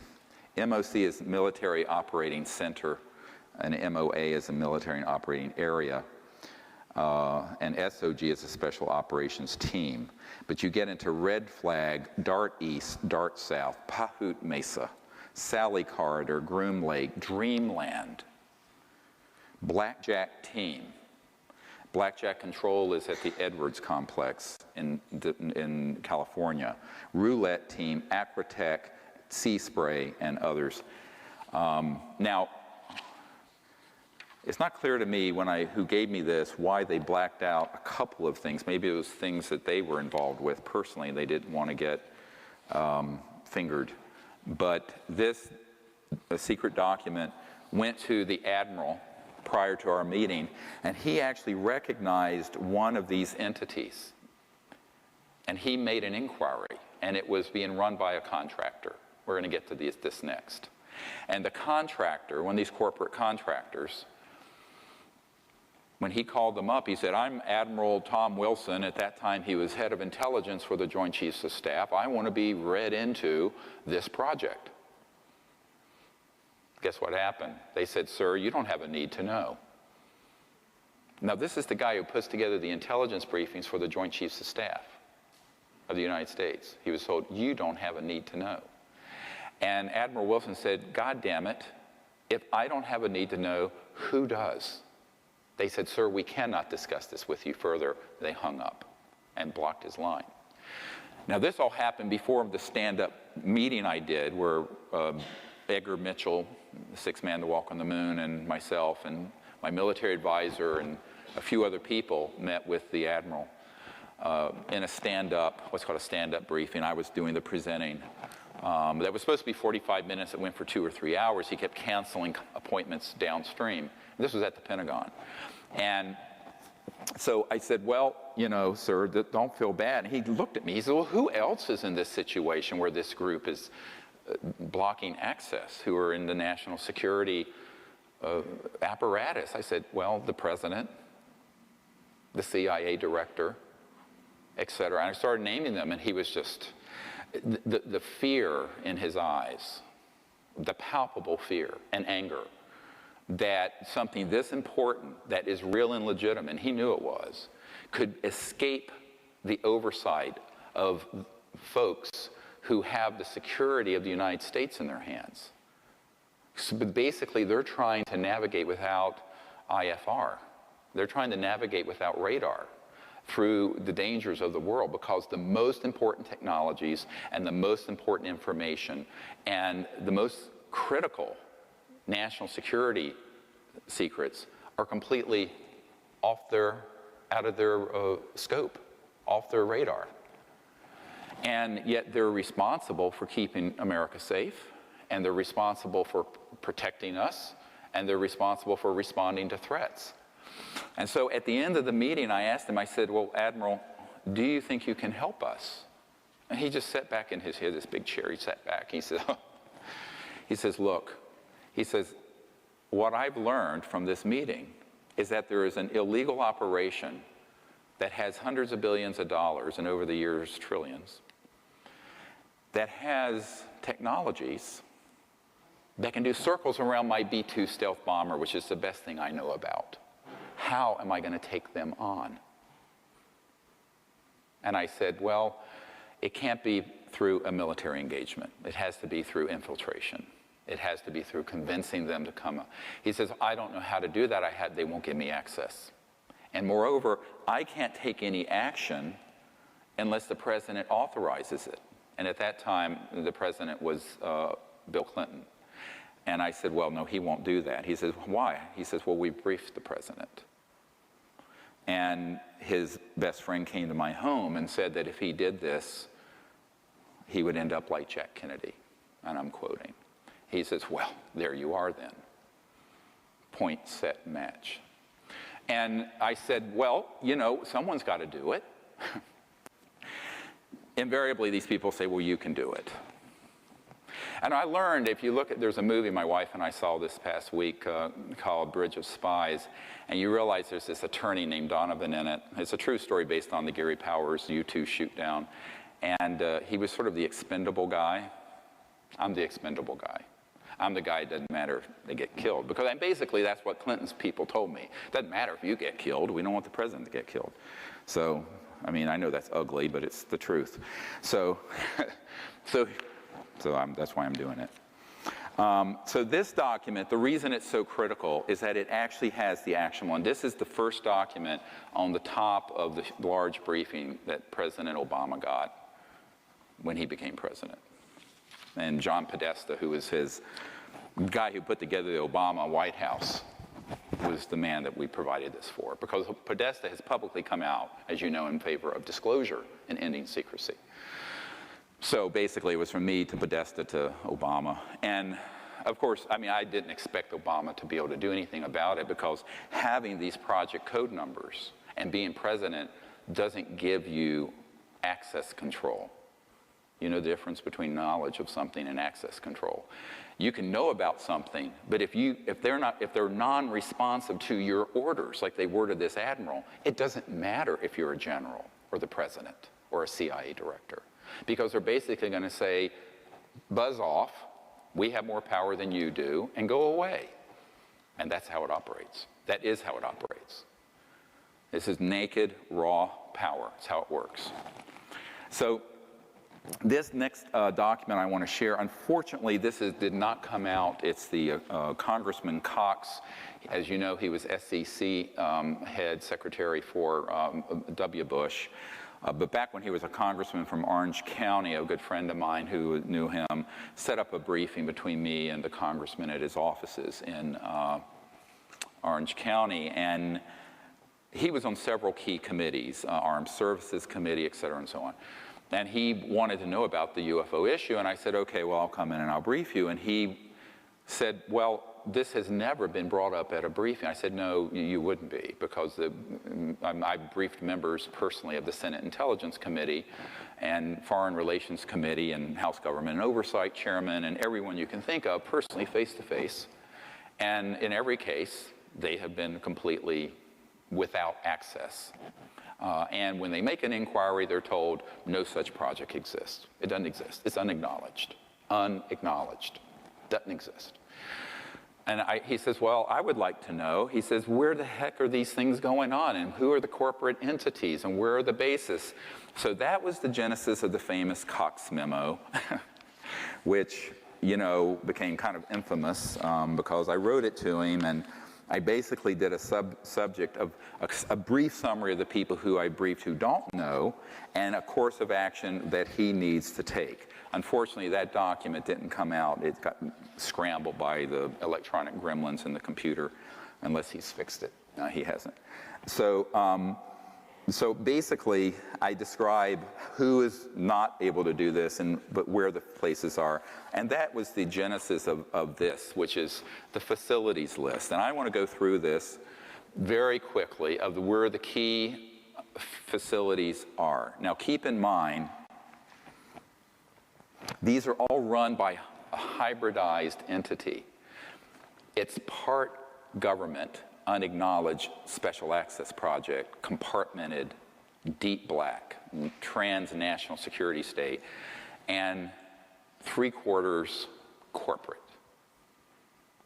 The action is in the corporate sector. But at each of these bases, there are contractors who run the operations. Do you understand how this works? In other words, the government doesn't do that much. The government does WFO, work for others. So they issue contracts. So you'll have Bechtel Corporation, or you'll have Lockheed Martin, or you'll have whatever. So, but the key facilities I want to go through, and there are others. This is a list that I updated it for the president in 2009. A very chief one is Edwards Air Force Base, and there's a whole constellation there. Haystack Butte, China Lakes, George Air Force Base, the retired Norton Air Force Base, Tabletop Mountain Observatory, which is run ostensibly by NASA, and Blackjack Control. So I had a source at Blackjack Control associated with the Edwards-related facilities, but the Blackjack team you saw on that list was Nellis. So there's Blackjack Control and Blackjack team. And then there are aerospace facilities, and these are all DUMBs, deep underground military bases, or UGBs for short, underground bases. Northrop, the Anthill Tejon Ranch, McDonnell Douglas, the Llano plant, Lockheed Martin, Hellendale, then Phillips Labs, and the North Edwards facility. And I will add that since then, a newer facility called the Cube, which is up past Lancaster, Palmdale, up in the high desert outside of in the Edwards Range and classified airspace, is a Lockheed Martin Skunk Works facility where the state-of-the-art R&D is going on. Keep in mind that Lockheed and Northrop have multiple generations since 1954 of what you would call a UFO, man-made UFO, that are, as the head of the Lockheed Skunk Works said to several people on my team, including Jan Harzan, the new head of MUFON, the Mutual UFO Network. He's an IBM executive that's retired. I've been friends with him since the 20s. I mean, since the 90s. He is a man who is of great integrity, and he actually was at the meeting along with several other of my friends when Ben Rich, the head of the Lockheed Skunk Works, a super secret, it's where the U-2 spy plane in that movie came from, said, we can take ET home. We already have the technologies to take ET home, and ended his presentation with a slideshow of a black disc going out into space. Sounds fantastic? No, it's not. It's the head of the Lockheed Skunk Works. So we're flying around on jets, which are basically a vacuum tube that's pressurized with a bomb, a pre-positioned bomb called explosive jet fuel A that you're flying on, thousands of gallons of, when we have had these things since the 50s. How ridiculous. We're sending our astronauts up on rockets that blow up and kill them like the shuttle astronauts when we've had these things since the 50s. This is criminal. It's outrageous. But that's the way it is. So this is how it's developed, and then I just wanted to let you know that this new facility, the Cube, is, I have an engineer that I've met with who works in that facility, and they work on not just the propulsion systems, but also the electronic warfare systems and the bio-nanotechnology, which we'll get to after our break. And those are the things that the UFO retail world of books and movies and conferences would call aliens. These are man-made. They have integrated circuits in their brains, and they walk around. They're little gray or reptilian or creepy-looking things. These are man-made, 100%. And I know the men working on that, but the Cube is associated. That's one facility associated with those. Another facility is Dulce, another one is Pine Gap. So the other, of course, you've all heard Nellis Complex, it's Area 51. More specifically, it's S4, S9, and S12. Those are compartmented areas. You have to have a password and biometrics to get into them. Pahut Mesa and Area 19 and Groom Lake. These are all things that have been provided to our government officials. In New Mexico, you have the Los Alamos National Laboratory. It has an underground connector, that goes to the Dulce complex, which most people don't think can really exist because you go to Dulce, there's nothing there. Remember this simple fact. Nothing critical is above the surface of the ground. It's either in space or it's underground. Everything, including White House facilities and Pentagon. Everything critical is underground. The Kirkland Air Force Base has the Sandia National Laboratories and the Defense Nuclear Agency, Phillips Labs, again, Manzano Mountain Weapons Storage Facility and underground complex that connects, Coyote Mountain Test Site, north end of Manzano, the White Sands Complex, and again, the Dulce Complex. So Kirkland Air Force Base, and that's outside, of course, Albuquerque. I've been there. In Arizona, a key facility is Fort Huachuca. It's a underground base, most of it, that's critical. It's Army Intelligence Headquarters. There is a storage facility where a man, as of the 1970s, who was on my team, worked in it, and at that time, they had 9 extraterrestrial spacecraft that had been down using these electromagnetic pulse scalar weapons, and a whole lot of different ET species that were frozen there. And that's at Fort Huachuca, ironically near Tombstone. The other ones that I just want to mention, Cheyenne Mountain, which is under the mountain in Colorado Springs, has a dedicated area for just the Deep Space Network tracking of interstellars that are in our solar system. And one of my military advisors, a man who's been in many of these unacknowledged special access projects, actually was in that facility and got to see this Console 50 where they had tracked, and he said that they had tracked an object at that time that was in our solar system that was 26 miles in diameter, an artificial ET object, moving, as he put it, under its own steam. He's a Navy guy. I said, I don't think it's working with steam, but yeah, you're right. Another critical facility is the Lawrence Livermore Labs, the Pine Gap underground facility in Australia. I have a picture, actually, of the above ground facility there that a man who'd worked there sent to me. The Redstone Arsenal underground complex in Alabama, that also has an association with the Marshall Space Flight Center. And in Utah, one of the most critical, and this is the most critical one that's new, is the Dugway Proving Grounds outside of Provo, and this is classified airspace above and no access by ground. Above ground, you don't see much, and everything is underground. Richard Foch, this Naval Research Labs official, was out there with some Generation 5 or 6 or whatever night scopes doing an operation, and he looked out and he saw these objects coming out from underground that then zipped over, and that were these massive disc and triangular shape anti-gravity objects that were ours, and some were just sitting out there watching him. And that's outside of Provo, out in the desert. So that is a very key, and that one is mostly manned by folks who are part of the Mormon corporate empire, which, if I were to rank who has what kind of say-so over policy on this, that would rank certainly ahead of the president or Congress. I won't comment further than that. This is not to make an aspersion to rank-and-file Mormons. It's just this is how that operation works. The agencies in the U.S. government are associated with this.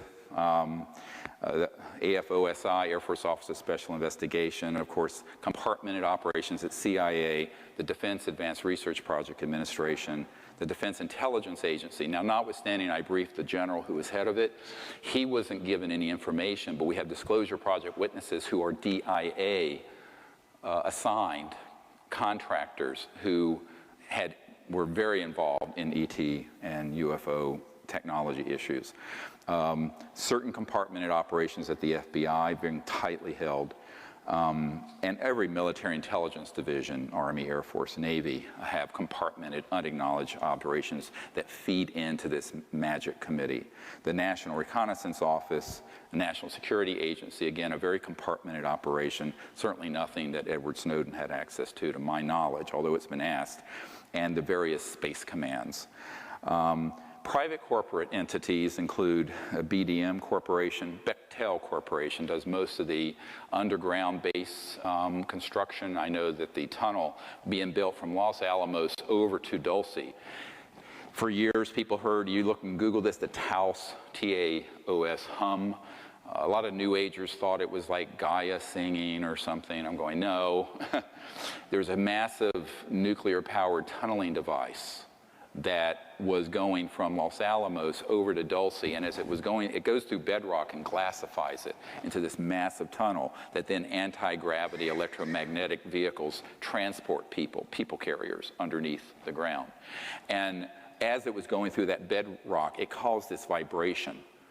But that was being operated by Bechtel, and I was at a meeting with Stephen Bechtel once, and they are very key. And Booz Allen Hamilton, of course, is who Snowden worked for, but they're a key contractor. They do have a compartmented operation dealing with this. Boeing Aerospace, EG&G, very key facility for creating electronics and also the state-of-the-art nanotechnology implants that are put into abduction victims, people that think they had contact with ETs, but they're actually being abducted by military and corporate folks. E-Systems, which is now a division of Raytheon. Lockheed Martin, I've mentioned. McDonnell Douglas is now part of Boeing. MITRE Corporation, M-I-T-R-E, very key in terms of anti-gravity and high-tech. It's here in the D.C. area and other places. Northrop Grumman. I mentioned Phillips Labs before, Rockwell International, SAIC. Now, this is one of the crown jewels. SAIC is a company, Science Applications International Corporation. Admiral Bobby Ray Inman has for years been a member of this magic committee, along with Dick Cheney and Papa Bush. But the SAIC, he had been National Security Agency head. He moved from National Security head over to the board of SAIC. And in a little side story, interestingly, when I asked Senator Barry Goldwater, when I was at his home some years ago, and he'd run for president in '64, but he always had an interest in this, but had never been told anything. And we started comparing notes of who we knew, and he said, how can I help you? I said, well, if you could reach out to some of these people on this magic committee, it'd be great. And so, we named some names. He didn't know the ones I mentioned. And then I said, well, Admiral Bobby Ray Inman. He says, oh, Bobby Ray, we've been friends for years. I said, well, get hold of him. Give him a jingle, would you? So he did. Biggest mistake of his life. He got hold of me. He says, I can't make any more phone calls like that for you. He tore me apart. He tore me a new one. But Admiral Edmund, definitely a magic member, as are other chief people on the SAIC. But it's compartmentalized. So, you know, most people work on conventional things there. A TRW, Village Supercomputing, Wackenhut, security, does a lot of security for magic. And then there are others as well. So, you know, some of these are ones most people have never heard a lot of these corporations. They're huge, and they have enormous reach. And I think that what you have to understand is that there is certainly not limited to that list, but it feeds into a system. And most people don't even understand how it works. And I always tell people, go back and look at the interview of Denise McKenzie. Worked for SAIC. She got a job there as a sort of clerical administrative person. She was in an office. It's kind of like the mafia. You know how the mafia will have like a pizza parlor or some little shop, and they'll come in and, you know, that's the storefront, but it's actually laundering money and they're doing their drugs and pimps through the back door. That's how this works. So she was in this office at SAIC, and it was an office, it was, you know, running multi-million-dollar contracts for the U.S. government. And she said, what is this? There's nothing going on here. And she went to this file cabinet, and there were just all these dummied-up reports that would go back to Capitol Hill to justify the money. And when she started asking about it, they said, don't ask about this. And what she basically was told, this office receives the money. We generate false reports back to the president and to Congress. That money then passes out of this office to a black project dealing with UFOs, electronics, anti-gravity, stuff like this. So when you get to some of the accounting, I met recently with one of the big four accounting firms. They said, yeah, this is exactly how it works. If you go to, they'll basically say, here's what we're doing, and if you try to penetrate further to actually get to a granular level of where the money is going, they'll say, well, you don't have a need to know. That's a top secret, special compartmented intelligence. And basically, you have to take their word for it. So it all gets rubber stamped by the big four auditing firms. But it's very illegal. You'll remember in the film Sirius, Donald Rumsfeld, the day before 9/11, I'm not sure he knew he was being filmed, said $2.3 trillion unaccounted for. Recently, I found out from a good source, it's 8.5 trillion now. So there's 8.5 trillion dollars that have basically been embezzled, misappropriated, used without the knowledge of the Congress or the president. That's a lot of money, even for America. So that is exactly how it operates. But if you take that one little example from SAIC and multiply it through all these corporations and all these different government offices, that's how the funding mechanism works. Does that make sense to folks? So I hope that made sense to you guys. I'm going to say let's take about a 15-minute break to stretch and to have a bathroom break. And when we come back, I'm going to go back into deep knowledge of how the funding works and really what the agenda is behind the secrecy. Thank you very much. All right. So if someone up there can ask people to come have a seat, thank you. Hope you guys had to stretch your legs a little bit. I know this is a long presentation, but it needs to be.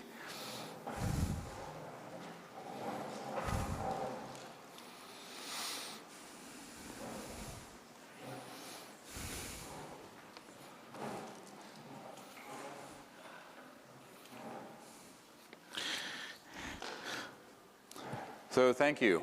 I'm glad everyone made it back. So in the next hour and 45 minutes, I want to cover enough material so that you might have a few questions at the end. You probably have a few thousand questions already. One thing I want to go into just very quickly is the key role that control systems play within the media and the scientific community. Now this sort of surprises a lot of people, and some people they're not surprised. First, let's deal with science. One thing you have to remember about science is that scientists are humans first and scientists second, right? All of us. And there are scientists who pose as objective scientific folks who are on the payroll of various agencies. For example, in this cache of documents I received, there's a very famous astronomer, astrophysicist at Harvard named Dr. Donald Menzel. And Menzel was the chief UFO debunker who went around telling people none of this existed in the 1960s and all through that era.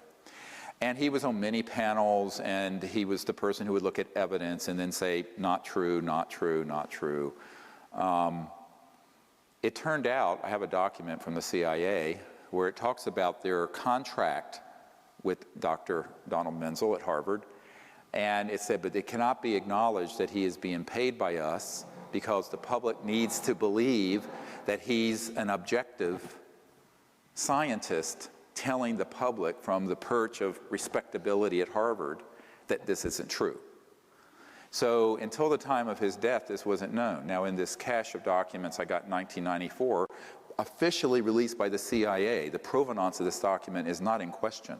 It names him. So just extrapolate that out, how easy it is to do that. Same thing with a guy named Professor Condon. Professor Condon was the head of the Condon Committee at the University of Colorado that had a contract in 1969 to look into UFOs so that the Air Force could determine whether to close Project Blue Book or not.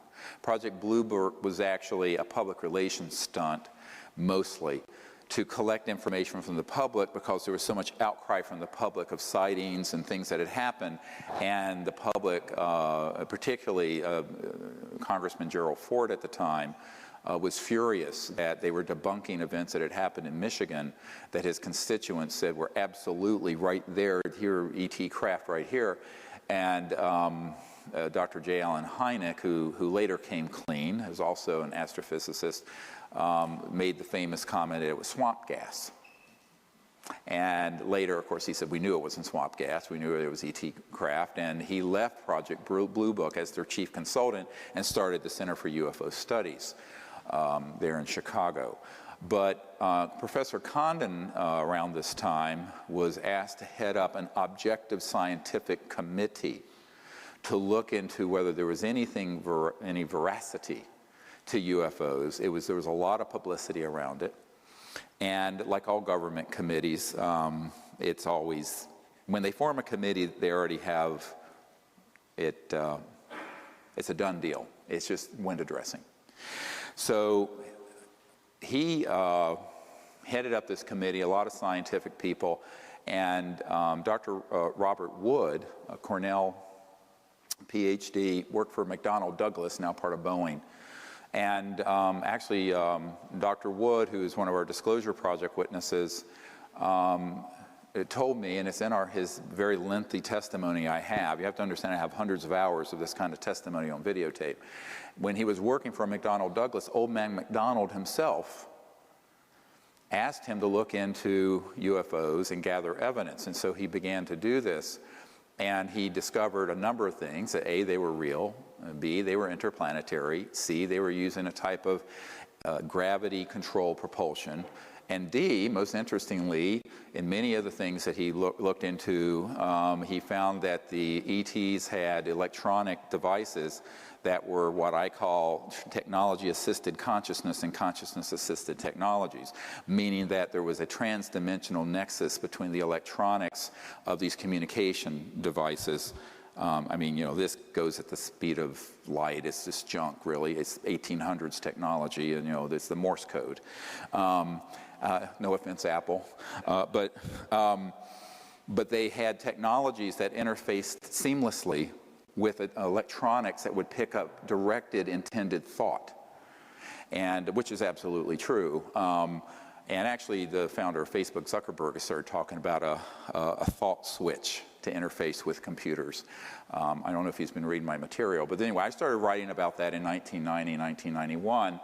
And when Dr. Wood saw my comprehensive assessment of the UFO subject, which was written in '91, it got kind of moved through the agency and the aerospace community, and I was just starting this project, very obscure at that time, just this country doctor in North Carolina rattling around in an ER, and it made its way over to McDonnell Douglas, and I got this phone call from Dr. Wood, and he said, "You have no idea how right you are. How do you know this?"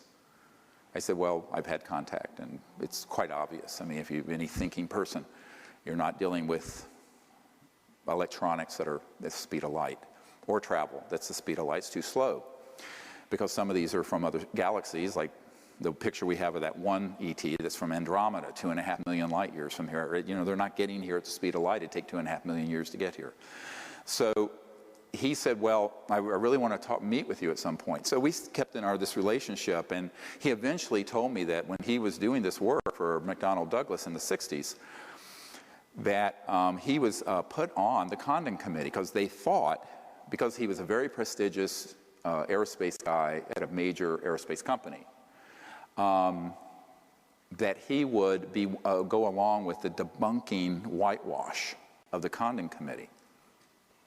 And Dr. Wood was someone who started bringing in boatloads of evidence. And it was turning the committee to the fact, no, these are absolutely real.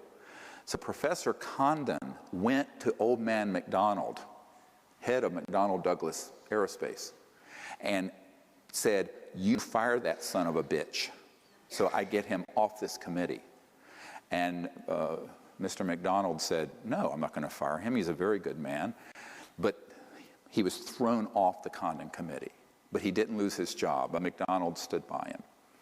And that's an absolutely true story. And it came out in this cache of documents from the CIA, I got in '94, that Professor Condon and that committee, some of the key people, were on the payroll of the CIA.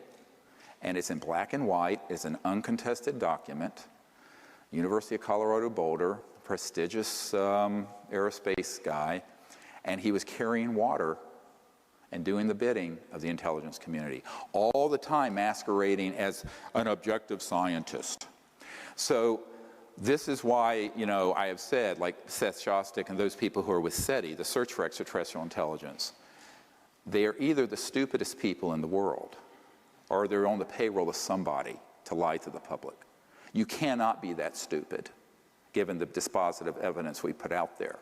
And I actually debated on Voice of America, the head of the SETI project, Seth Shostak, and I had my disclosure project witnesses there. We basically cleaned his clock, because the evidence is so dispositive and overwhelming if you go through our material archive. But this happens all the time. So if you just extrapolate, that goes a couple of examples throughout the professorial class and scientific class. It's how it's done. Now, in some cases, it's done not for payment so much as to protect your own reputation. For example, there was a guy named Carl Sagan. Everybody know who he is? You know, Cosmos series and all that. He actually was on the payroll of the intelligence community. And what happened is that Carl Sagan, there were some improprieties in his PhD thesis, which led to the intelligence community reaching out to him. And they basically said, "You're going to tell the public what we're going to tell you to tell the public, or you're going to be washing the floors at Cornell. You're not going to be a professor." And a good friend of his, two of his friends, George Fennell, who co-founded the Extrasolar Planetary Society and founded the Allegheny Observatory outside Pittsburgh, who's on my team, James Mullaney, who is a very eminent astronomer who was the editor of Sky Telescope magazine and Astronomy magazine, confirmed to me that this happened to Carl Sagan. And one of them told me that he aged 30 years in a month because he had to sell his soul to the devil. And so he went from someone looking into UFOs and actually said some positive things about their reality to being a chief debunker of them. And that was a real tragedy because they had what's called opposition research, like a political party had. They had dirt on him. And they used it to turn him. But to the public, he was this renowned, respected scientific figure. So just magnify that all through society. That's how it operates. And I know it's not a very pretty picture. It's a little cynical. It's not cynical. It's just the reality. People need to, it's childhood's end here today. Wake up. This is how the world actually works. It's bare knuckle time. And that's one of the big problems, is that the same thing happens in the media. Everyone thinks we have a free press. We don't have a free press. We have a free press about things like the stain on the blue dress or something like that. Or other, Kardashian's wardrobe. But on anything really critical like this, we do not have a free press. And I can give you many, many, many examples. I'll only give you a couple. And this involves both the mainstream news media and another one that involves Hollywood. Take this and extrapolate it. Ira Rosen won his Emmy working with Mike Wallace at ABC News. He then became the executive producer, ABC News New York, for Primetime Live in 2020. When we started moving forward with the Disclosure Project, he came out to my farm in Virginia and came out with a production team. I gave him 35 hours of top secret testimony and countless top secret documents. And he says, either this is the biggest hoax in the world or the biggest story in human history. And he says, I think it's the latter. I said, it is. He says, we're going to do a series of town hall meetings with your witnesses, and we're going to do a huge expose on this. I said, I don't think ABC will let you. And he said, I'm the executive producer and I have the final decision over this. I said, Ira, I don't think they'll let you, but I'll cooperate here. Here's 20 years of research and all this effort. You can have it on a silver platter. No payment. I'm not a consultant. I give everything away for free. So he goes back to New York. He takes me up there. There's Diane Sawyer and all these guys. Well, what's interesting? And I said, well, if you can make this happen, it's awesome. So a couple weeks later, he calls me up rather sheepishly. And he says, Dr. Greer, they're not going to let me do this story. And I said, well, Ira, I thought you said you had total control over programming for Primetime Live. He says, Dr. Greer, not for this. And I said, well, who are they? He says, Dr. Greer, you know who they are. And that was the end of it. And we've stayed in touch. He's now back with 60 Minutes. But that was one of the reasons why many of you may have remembered that Mike Wallace went on Larry King Live and had a deep depressive breakdown. And he talked about, he kept saying, I was a fraud, I'm a fraud. And part of it is that a guy named Schwartz, who was on the board of Time Life, and I met. And he was very good friends with Mike Wallace. And Mike Wallace had gotten a hold of a cache of these documents. And I was in New York at a party.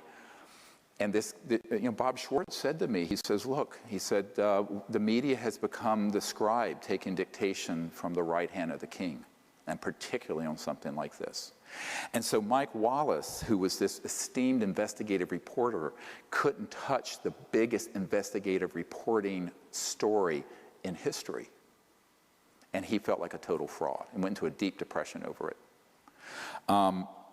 If you take Hollywood, the same thing happens. The only movies you really see that come out anymore, now Close Encounters of the Third Kind by Spielberg was a docudrama. He was given access to some of the secret files at Wright-Patterson Air Force Base. That's true. If you haven't seen that movie, go see it. It's classic. But in modern times, that was in the 70s, I think, it just isn't possible. The studios are completely mobbed up with people, just like these scientists who actually are on the payroll, with people that respond to the intelligence community. So Arnold Kopelson was a huge producer, had multi-billion-dollar in gross sales for his movies, flew me out to LA. He wanted to do an enormous expose, true life story, be like Argo, but based on my work and what I've done. It'd be a thriller. You have murder, you have mayhem, you have intrigue, you have ET contact, you have the whole thing. He loved it. And he was there, and I was at 20th Century Fox, and he had a $60 million discretionary budget to do any movie he wanted, pre-approved, because he was a big name. And I said, well, Arnold, I don't think they're going to let you do this one. He says, oh, yes, I'm Arnold Copelson, and I've done this, and he took me to his vanity wall of all his awards. I said, great, wonderful, give me a call. So he sends one of his chief assistants here to D.C. when we're doing the private closed briefings for members of Congress in April of 1997. And she goes back, and he goes, he said, this is the most incredible bunch of information, because we filmed all that. And so I let him have that closed briefing film. He says, this is going to be the biggest movie. It'll be bigger than E.T. or Close Encounters or any of them, and certainly it'd be bigger than something like Avatar. I said, well, good, do it. So, but I don't know if they'll let you. He says, why do you say that? I said, well, let's see. Let's put it in, start it down the path, and let's see what happens. A few weeks later, I get a call from Arnold Copelson. He says, Dr. Greer, they won't let me do this movie. I said, oh, Arnold, I thought you had this $60 million already in the bank ready to roll. He says, not for this. Fox has killed it, put it in turnaround, faster than 10 light years of light speed. So it went into turnaround and got killed. And turnaround means when you take a film and basically kill it. So that's what happened, and it's happened. I give you this example. If I'd be here until tomorrow morning giving you examples I've had with the media, the mainstream media, where this has happened over and over and over again. So one of the problems is the big media do not allow certain things to be exposed. And we have been brainwashed to think that we're the land of the free and have a free press and a free market, etc. But we do only within a certain confine. But ironically, that confine is a prison. Because how do you have a free market if the most important technologies and information of the last 100 years is sequestered and can't be used? I mean, that's not a free market. That's a managed market and controlled, and it is. Same thing with the media. So that's really how that works, and you need to understand that's a very important component of how magic infiltrates and operates. And keep that in mind whenever you start seeing a major media report. And now with the internet, we can put something out and it can reach, ironically, we can put a video out and it'll have 5 million views, and it'll reach more people than Larry King Live used to, or most of the CNN talk show hosts get. So luckily we're able to bypass it now, but back in the good old days. But even then it's sort of relegated to mainstream. The thing that people respect for their source of news, CBS News, ABC News, CNN, et cetera, and so on, won't touch this in a credible way. And if they start to, and believe me, there have been many initiatives from the Wall Street Journal approached me, wanted to do a huge story, gets killed, gets killed, gets killed. So there are operatives that are embedded in the integrated corporations of all of these media holding companies. And it will not make it out. And that has been my experience to date. I'd love to be surprised. Now, that then brings into the question of what about the rest of the sectors? And someone at the break brought up this question of funding. Because I mentioned towards the end, well, there's $8.5 trillion now that's unaccounted for. Trillion, not billion, trillion. A trillion is 1,000 billion. So in other words, it's a lot of money. And unfortunately, it isn't as obvious as it seems. And this is where, take the children out of the room.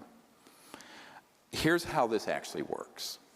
So you have, I mentioned, the sort of storefront with the military-industrial unacknowledged special access projects. And that's, you can kind of steal, several billion dollars very easily that way. And each year, I estimate, out of the Treasury of the United States through these operations, is between 100 and 200 billion dollars. Not, a huge amount, but if you look at the military, intelligence, Homeland Security, FBI, and there are other people. There was a undersecretary for HUD for Bush, George H.W. Bush, who discovered that HUD money, housing and urban development money, was being siphoned off into these black projects. And she started to blow the whistle on it. She got fired. So one of the things you have to begin to get your mind around is how the unacknowledged special access projects can penetrate not just the intelligence and military, but other agencies, and then siphon off funds. And you get a trickle here and a trickle, and it becomes this huge river. Now, there's another second and very important way that funding happens, and that is through monetizing products. Now, what do I mean by that? Let's say that you're Bell Labs back in the old days, or some of these other large corporations, and you're studying under U.S. funding contracts in these unacknowledged projects a technology, and you figure out, oh, this is really what you can do with an integrated circuit and miniaturize it. Or this is what you can, these things we collected off the desert floor in 47 were these little fibrous things that you put a light at one end, boom, it's perfectly transmitted to the other, fiber optics. So you then create a market for it, and you allow some of this out, but there's a huge amount of money made on productizing fiber optics, integrated circuits, miniaturization, microprocessors, things of this sort. So there are spin-offs, and those spin-offs make an enormous amount of money for those companies, even though we, the taxpayers, paid for the R&D, and those folks really didn't invent it, but they benefit from it, from the corporate level. So that enriches the corporation so that it can then self-fund through licensing and productization things that were actually funded by the taxpayer. Now, Big Pharma, the pharmaceutical industry, does this all the time. They take stuff that's being funded at NIH or through university grants. The breakthroughs happen in basic science. They then take it one step further, patent it, license it, and next thing you know, a course of chemotherapy costs you $250,000. That's how it works, like rituximab. So, but that's been done with these high-tech programs since the 40s and 50s. So that's a huge source. So then they have their own funding. But now you can see how they can lift off the reservation away from government even more because they're more independent, corporate. Then there's the banking sector, and this is the big one. You know, the Federal Reserve Board basically just invents money out of thin air. When we had the financial crisis a few years ago, in the mainstream Wall Street Journal, it was admitted they basically injected $17 trillion into the banking sector. Trillion. TARP was a small part of this. 800 billion, not much. This is 17 trillion. They basically, at no interest, gave $17 trillion to the gangbanksters, I call them. They are gangbanksters. And those guys who have integrated, if you look at the corporate nexus between the banking and financial sector and these large corporations and these government agencies, there is a nexus that gets woven. And the real power is really in the financial, macroeconomic level. And they basically can fund whatever and whoever they want and can move money around virtually with impunity. They're too big to fail. And at this point, there's a joke that if you think they're being regulated, this is a joke.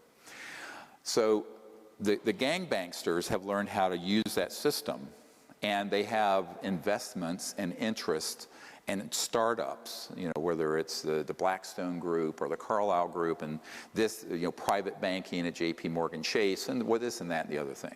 And so there's this whole labyrinthine system that involves the banking sector. And then there are covert parts of the banking sector. I'll tell you a story of a man who, back when I was working on this, and they made another run after I said no to the head of Army Intelligence when they wanted to buy my silence with $2 billion in slush fund money.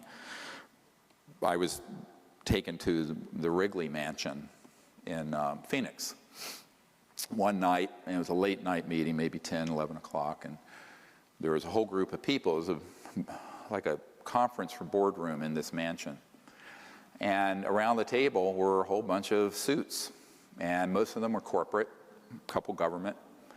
And they say basically to me, they said, you don't need to bother with someone like the president or the CIA director. They don't know anything, and they're not going to know anything. You need to be meeting with people like, us, who do WFO, work for other programs for the government. And there are certain orders of Jesuit priests who are involved with technology transfer policy. I said, what? I thought they were on drugs. And it turned out every word they said was true, and I was just listening. Be an interesting movie, wouldn't it? Anyone has cojones to do it. Then this one guy pulled me aside, and he said, you know, we've checked you out. You're a doctor. You have good credit, good income. Take out as many platinum cards as you want. Give them to me. We will then zero out the account balances every month. So you can spend several $1 million a month, and we'll just zero it out. Now, you put me under sodium penalty. This actually happened. And I said, well, then you would own me, wouldn't you, Jim? He says, oh, don't look at it that way. We're here trying to help you. I said, no, you would own me. This is fraud, banking fraud. And he says, no, well, you know, just look at it as a friendly hand helping you out. I mean, it's friendly, you know. Devil with forked tongue. And then he started to explain. He says, you know, there are a lot of creative ways where we can get money when we need to. And this guy headed up some folks who do the backup computers for the banking system. And these are big supercomputers. And basically, when you have trillions of dollars daily going back and forth in currency exchange and transactions, there's an odd amount left over that's less than a penny, or less than a euro, or less than a yen. That gets dropped into a black fund account. And it's a lot of money. It adds up on a daily. If you take 365 days in a year, you've got a lot of money from that. It becomes billions, tens of billions. So you have the black budget, unacknowledged projects. You have the corruption and fraud within the government system. You have the productization, monetization of things that we're paying for the study that they then monetize, like integrated circuits and cell phones and fiber optics. Then you have the banking corruption. And then you have the pièce de résistance. And the one that is the most disturbing, and that's drug trade. So the worldwide drug trade is cash and carry, bigger than oil. And when I first heard this from an attorney who was representing a man's family whose husband, a Marine colonel, was murdered because he saw them offloading drugs at a military base in California, I thought this was a bridge too far. I did not actually believe it. And this attorney, a very, very credible guy, Harvard Law, was representing the family to get them to exhume the body because the body was, the death was deemed a suicide. And the family knew the man had been murdered because of what he saw, because he had told one family member what he saw. And he was at the wrong place at the wrong time in a restricted landing area, in a restricted facility, where one of our aircraft was offloading a large amount of drugs that would then be sent out through various drug cartels and whatnot. And they killed him because of what he saw. Made it look like a suicide. And I filed that away as data point 1. Then I had another data point come in of a woman who owned a 5,000-acre sheep ranch in South Dakota, of all places. But adjacent to it was what had been a chemical weapons storage area and an underground facility. And she had enough resources that she had her own people go out with night scopes and found that there were ARVs, so-called alien reproduction, these man-made anti-gravity things going in and out of this facility, wee hours of the morning. And then she got someone close enough who saw that they were offloading huge amounts of chemical weapons, armaments, and drugs. So arms shipping as well as drug shipping. She contacted Senator Daschle, the senior senator of South Dakota, who started digging into it. He got threatened personally. I have a whole dossier file on this in my vault. And he backed off of it. He ran from it light year. He had the speed of light. to get away from it because they made it very clear, stay away from this. Senator Daschle, he said, I can't help you anymore. So she reached out to me saying, can you help me? Because part of what was happening is that some of these chemical weapons that were stored there were leaking into not only the groundwater, and where her sheep, and a lot of them were dying. And it was like these containers that were corroding. It was like a Superfund site, but classified. It was a disaster.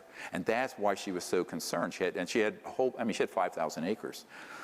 And I said, look, I'll make some calls and see what I can do, but I've got a heavy lift here I'm doing on my own besides your sheep. But this is a very real case.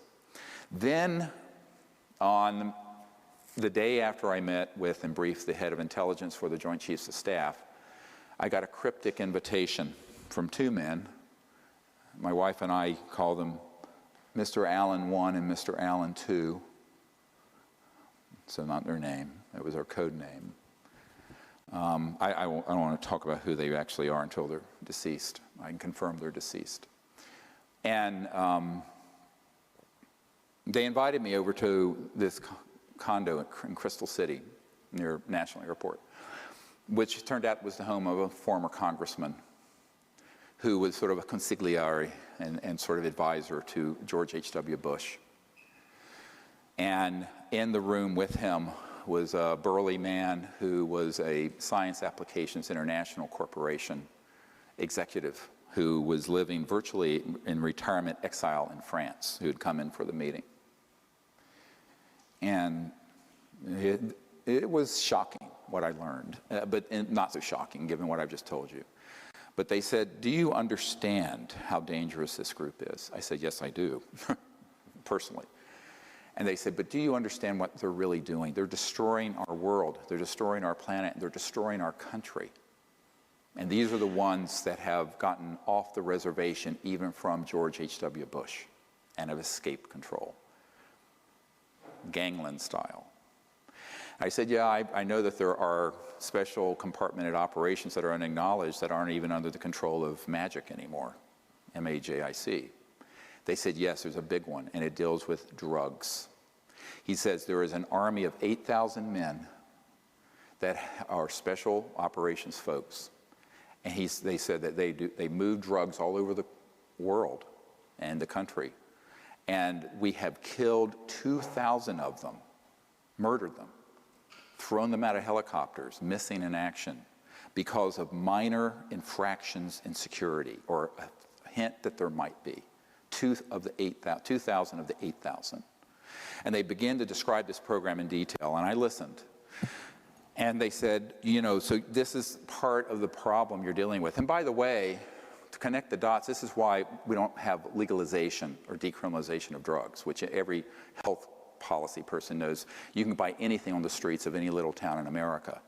It needs to be, it needs to be something where there's treatment, education, and what have you. But if it was made legal, you would take away an enormous part of the funding for this criminal cartel. And it is the biggest criminal enterprise in the world. So one of my attorneys said, what you're really describing is a transnational RICO, racketeering, influence, corrupt organization. I said, yes, of course. He says, well, civilians can mount, outside of the government, a proceeding against using the RICO statutes, basically, which was set up for the mafia. I said, yeah, if you know an attorney that has the courage to do it, let me know. And this gets into something else that could be done.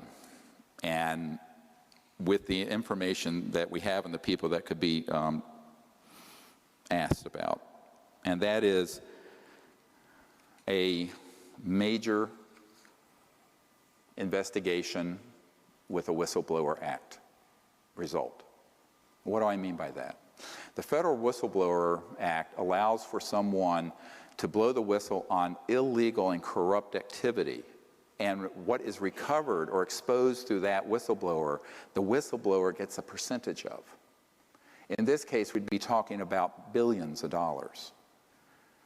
So if there's a legal team that wants to head this up, and some more whistleblowers that we can put together, that's how you could fund the energy lab, but it would be a very big lawsuit and project. It can be done if there's anyone who has the wherewithal to do it. I've mentioned this to a few attorneys, and then when they find out who you're really taking on, they go, no thanks, no thanks, no thanks. So it's all about courage. You have the courage to take on this sort of Fourth Reich that's really running these projects, this neo-fascist transnational security state. But that is another big part of the funding mechanism. And there are others, but these are the big pillars of how you get funding for an unacknowledged special access project. It isn't nice and it isn't pretty, and then it ends up doing things that are completely out of the control. If we go to the next document from Prince Hans Adam von Liechtenstein, this is going to get heavier and darker for a little bit until it gets better. Just bear with me. And, you know, I don't know if you know who this is. Liechtenstein is a big banking empire. And kind of they funded a lot of Adolf Hitler's work. And the crown prince is their king. So this is a man that I've met with and known for a number of years. I think this is dated 1994. And Hans Adam von Liechtenstein, the first time I called, I was asked to call the castle. His butler or someone picked up, and then he was immediately put on, and we talked, and he says, well, I don't want to talk on the phone too much, but we should meet. And these letters, this and you can go to the next one also. It was maybe a month later or something.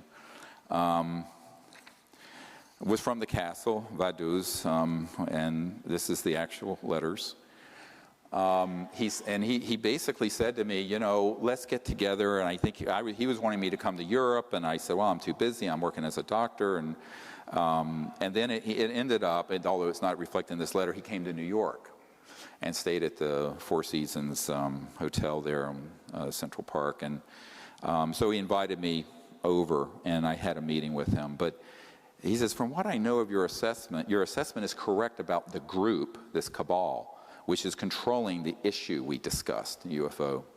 I suspect they have very good reasons not to inform the public, and therefore I am highly skeptical about your chances of success. But he still wanted to meet. So I said, okay, let's meet. So this is where it's going to get into some shock and awe. I'm going 94 in July.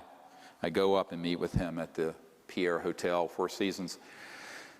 And the reason he didn't think it could succeed is that he told me the ETs wouldn't allow it.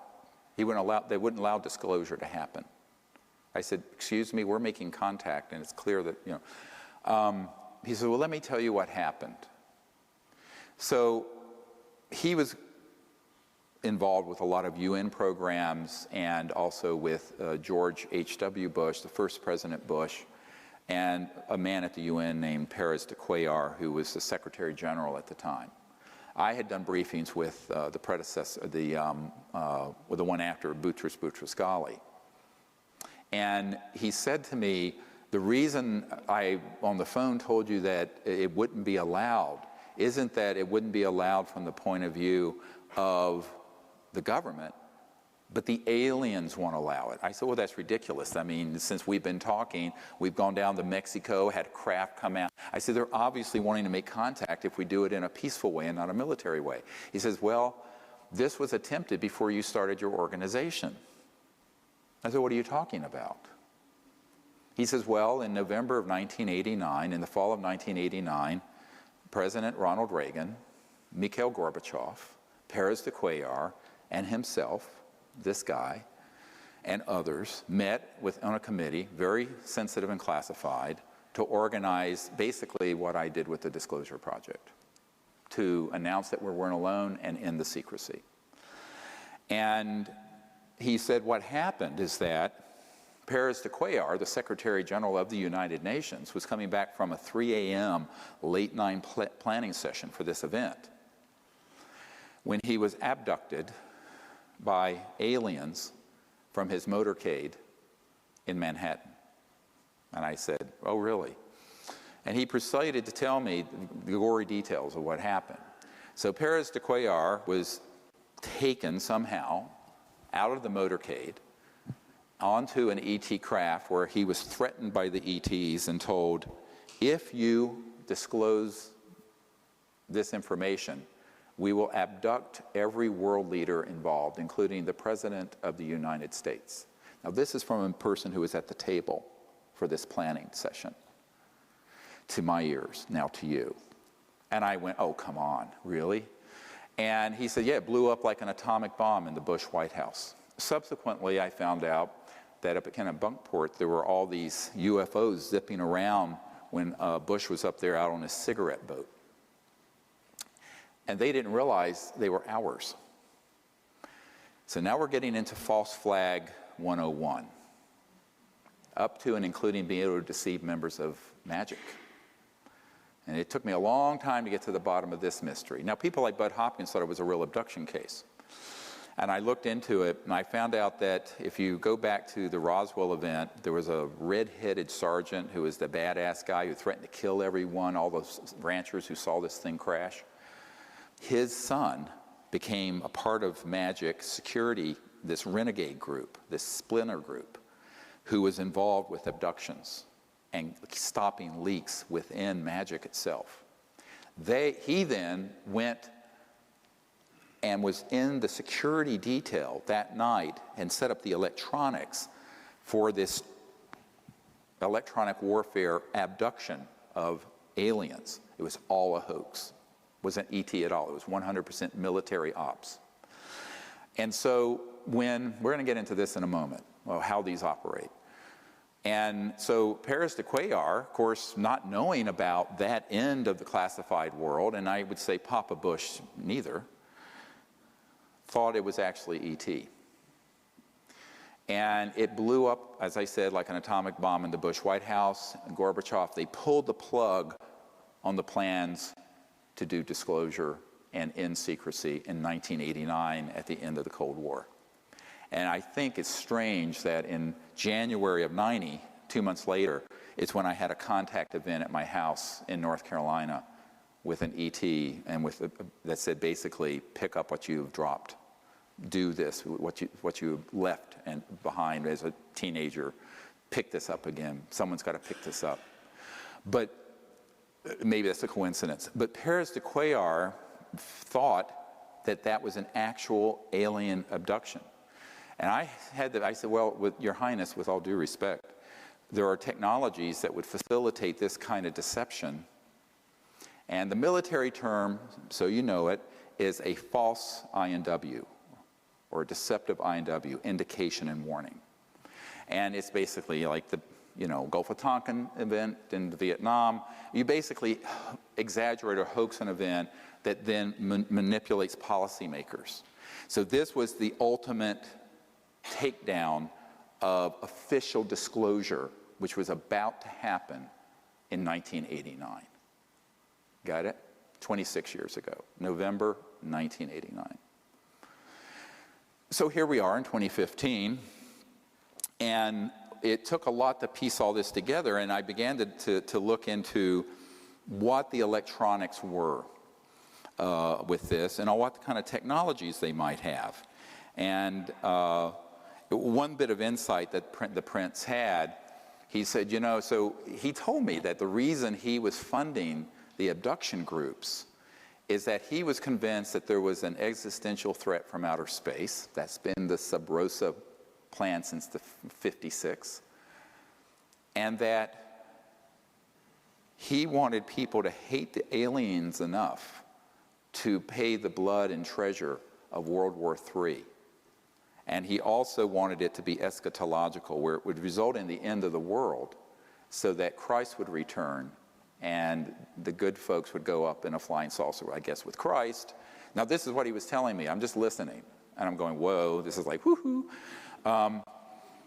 And he was completely convinced that this is what needed to happen. This sort of end of the world eschatology is the study of the end of the world. event, and that's why he was putting so much money in and providing so much funding to Mack and David Jacobs and Bud Hopkins and all this. And he told me, he says, I'm going to stop funding John Mack because he's become too positive about contact, and I only want to fund people who are going to put things out there that scare people and make them hate the aliens. He said this. So I went, oh boy. Now this is connecting a dot that all of you better listen to very carefully if it's the last thing you learn today. And that is that there is an overarching agenda that was hatched in the 50s. Remember that psychological warfare document and its value? That was hatched between 53 and 56 to create the specter of a threat from outer space that does not exist. Werner von Braun stated on his deathbed, and we have the testimony of his assistant, that and said, they will first have the Cold War, then we decided there would be nations of concern, then global terrorism. We have this testimony from before 9/11. Then that would be followed by threats from outer space. They'll start talking about asteroids and things of this sort, but the ultimate one they're going to play is the alien threat, and it's all a lie, and it's all a hoax. But in order for the lie to work, they have had to create a body of disinformation, false information, and frightening scenarios, and actual events that would be convincing to our policymakers like Reagan, convincing to the average person, and to the UFO public that consumes videos, entertainment consoles, movies, etc.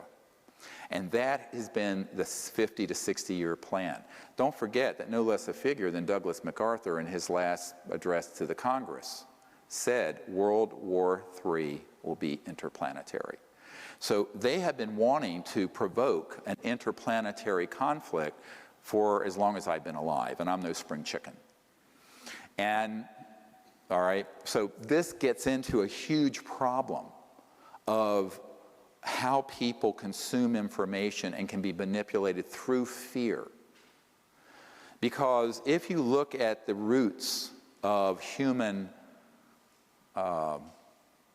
warfare, the early days, and even today, it's people abducting a tribe's women, raping them, abusing them sexually, etc., and so on.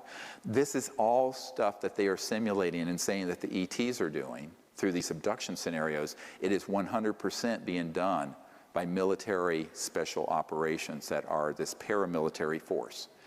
And this is the deep end of the pond. Now, when I discovered this back in 1994, now this is 21 years on, I was told by someone in the intelligence community, don't talk about that, because that's what's really dangerous for you. And it's also what will discredit you, and it will also cause them to hate you the most, because you're defanging their whole war plan. The next big war is not terrorism, it's interstellar. And if you expose that it's a hoax, it takes all the steam out of their plan. I said, yes, but if we don't, we're cooked, because there's no way you can have war that's interstellar and survive it. It'd be worse than mutual assured destruction, because the technologies are 1,000 times worse than a hydrogen bomb. So I said, look, we're going to have to figure out how to deal with this, and the only way I know how to do it is put the sunlight in there and let people know what the truth is. So a man came along. If we go to the next slide, and you probably have seen this. It's up on our website. When we first put it up, it had over 600,000 views. The next day, the intelligence community went in and said there were 6,000 views. By the way, if you believe the metrics on Google and YouTube, I have a bridge to sell you. It's all can be manipulated because it moves you down the search engines. So when this hit, within a couple of days, had 600,000 views. This man, William Pollock, his name is pronounced Powlick, was a man, very good man, who gave me an interview only to be released posthumously after he died. And not long, a few years ago, I got a letter from his wife, significant other, I guess, they weren't technically married, with a death certificate and a letter giving me permission, and he had passed away. And I have a lot of these, you know, and I honor my word about keeping a confidence. So what happened is that he gave me this interview, and in it, he talks about the development of RF radio frequency chip implants back in the 70s and 80s. And when he was developing, it was totally an accidental thing that happened. He was with a company that developed it. He then got called into the CIA, and they started doing special programs for the CIA to develop it. And at a certain point, Siemens in Silicon Valley manufactured 2 billion of them, with a B, of these RF chips. And the way they work, I mean, they can be so miniaturized, you could eat something with it, it has a radio and it can transmit not only where you are, but the really advanced ones have a neurophone capability to control thought and behavior. Very sinister stuff. So you can actually do a lot of psychological warfare with these RF frequency chips. Now that was the early stages in the 70s and 80s. Now you figure, you know, 40 years later, they're more and more and more and more sophisticated. And as I've watched the whole UFO subculture sort of get involved with this whole fascination with abductions and implants, I went, yeah, but you know, EG&G is on one of the plants is on the edge of the Area 51. They're the ones manufacturing the implants that you're taking out of these abduction victims. Absolutely. They're not coming from outer space. They don't need that. If you're interstellar, you're transdimensional. If you're transdimensional, you don't need an RF frequency plant chip to track anybody, because their technologies are way beyond that. I said, this is human, 100%. And you better wake up. And so Powlett gave us this interview, and it was one of a dozen data points that I began to accumulate. And then, not many years ago, I get a document, the next one, which is chilling. Has never been shown. It's from the Strategic Studies Institute, think tank, and it's dated 1995. And it was talking about all kinds of global security strategies. And, you know, you can look at it yourself. Cult-programmed graduates, blah, blah, blah, who will be expected to participate in contrived UFO abduction scenarios. Listen carefully. Oh, we need the next one up. Strategic Studies Institute. Is it? I can't see the screen. Is it up? All right. So I loathe reading to people but this I will. And number 2, create a global UFO cult, which will involve, this is what needs to be done in order to actuate this false flag operation, that will involve the abduction of citizens so as to foster an illusion that this Earth is facing an extraterrestrial invasion. UFO abductees of preference will have an experience in computer technologies, since that expertise will be required in future technocratic RMA scenarios.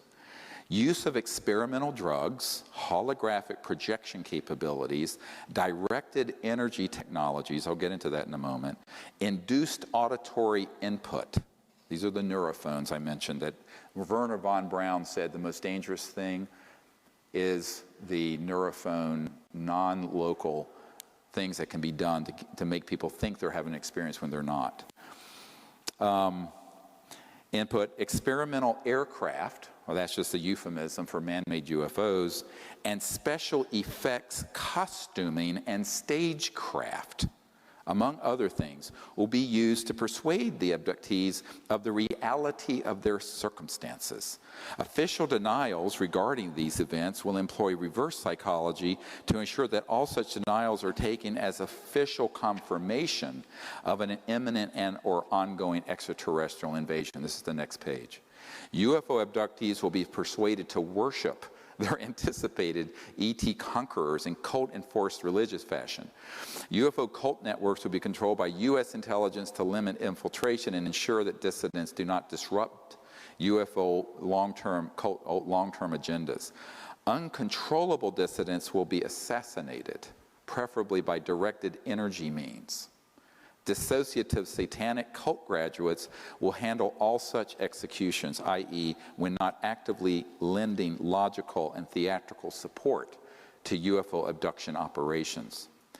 Number 3, directed energy surveillance and weapons technology of all types and caps will be used for purposes of spreading fear and confusion in the population at large under deniable circumstances, for eliminating persons deemed adversarial to U.S. national security interests, and for spotting, assessing, and manipulating potential recruits to the RMA cause.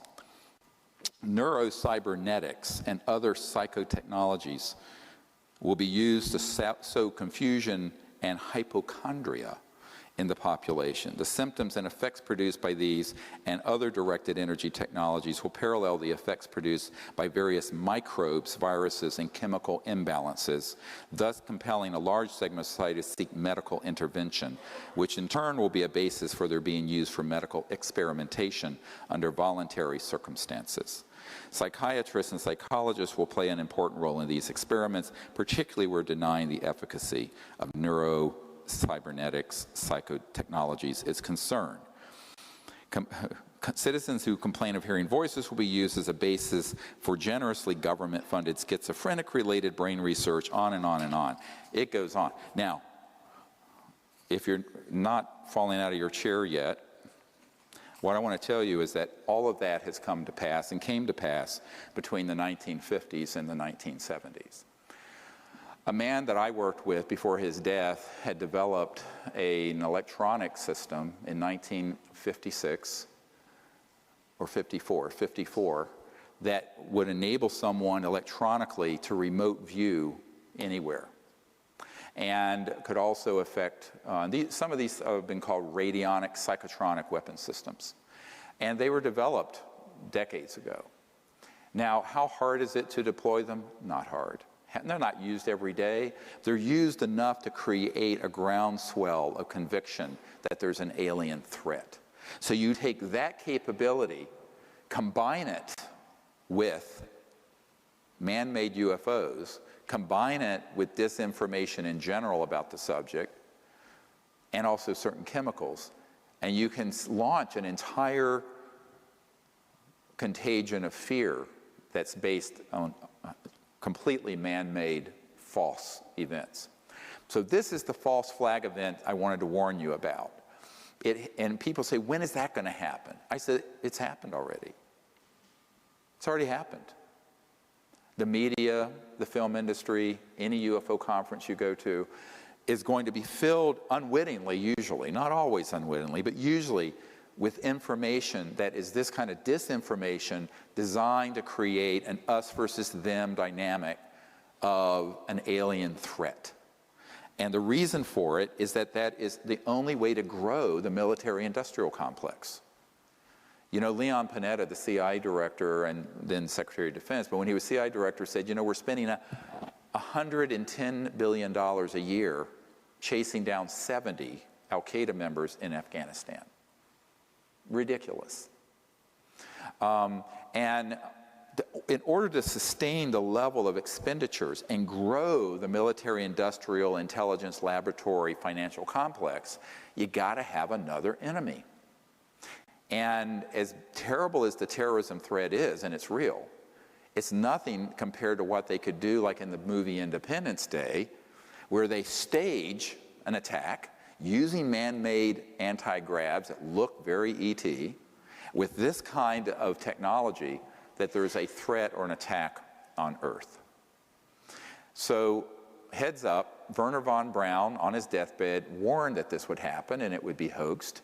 We've had so many people. I have met with one man, I can't get him to come forward, and then another, and then another, and then another, who spoke of, in the early days, they used, I know this sounds terrible, but he was a little guy, and he was so short, and they basically did like you would in a movie, suit and head and mat to make him look like an alien.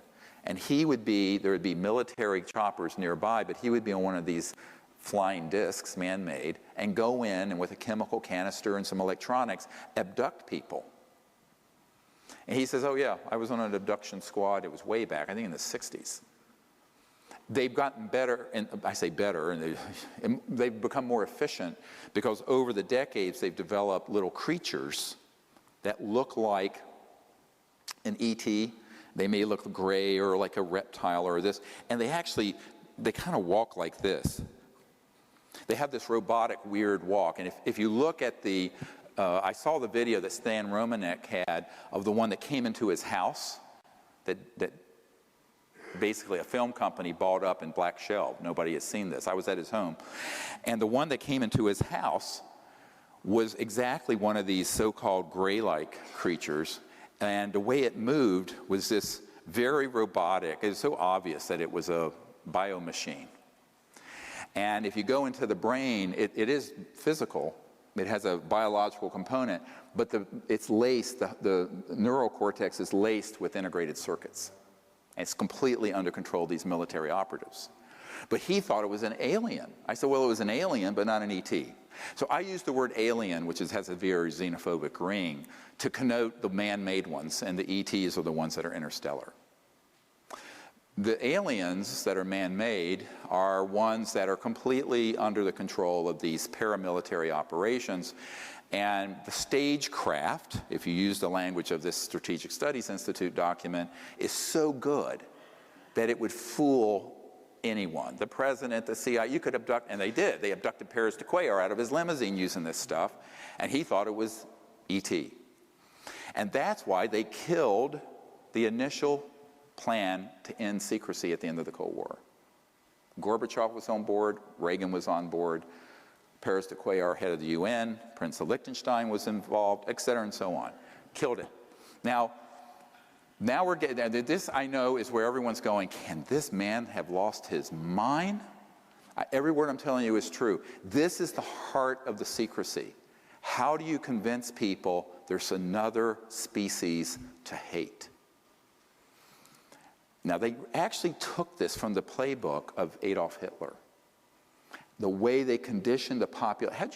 How'd you get a very, I mean, in the 20s and the early part of the 20th century, Germany was the apex of culture, erudition, progressivity, intellectual pursuits, et cetera, and so on. How do you get that population to devolve into this horrific community that could engage in the Holocaust and World War II, the way that happened? Psychological warfare. So the psychological warfare masters that were involved with the German attempt at Nazism got pulled into the OSS, thence that became the CIA, and they reside today within this unacknowledged transnational, deep national security state. So that's exactly the problem we're facing. It isn't pretty. Yeah, I've tried to summarize it in these 3 or 4 hours as best as I can, but it's the truth. Now, as Gloria Steinem said, the truth will set you free, but first it might piss you off. And I think, a lot of people, when they learn that this is what they've been involved with, people who've done research on this subject, get quite irritated because they begin to realize that almost everything you know about the subject is not true about why they're here. Now, what I've learned is being head of the CE5, global CE5 effort.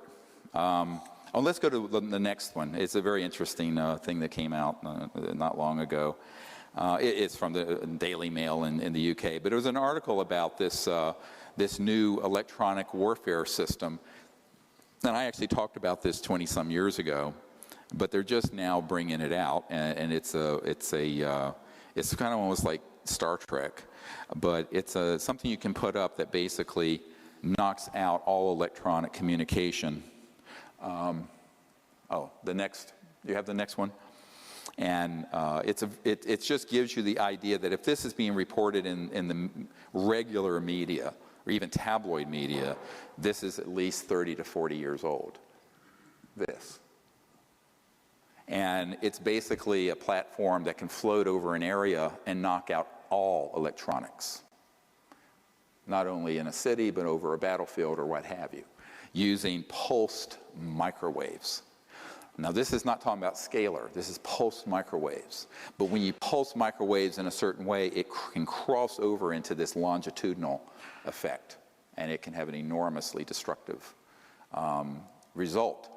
And this was actually getting reported. So if this is being acknowledged in the media, it means that it's at least 5, 6, 7 generations old. So in other words, this is not state of the art. Anything that's acknowledged in the mainstream media is going to be old technology.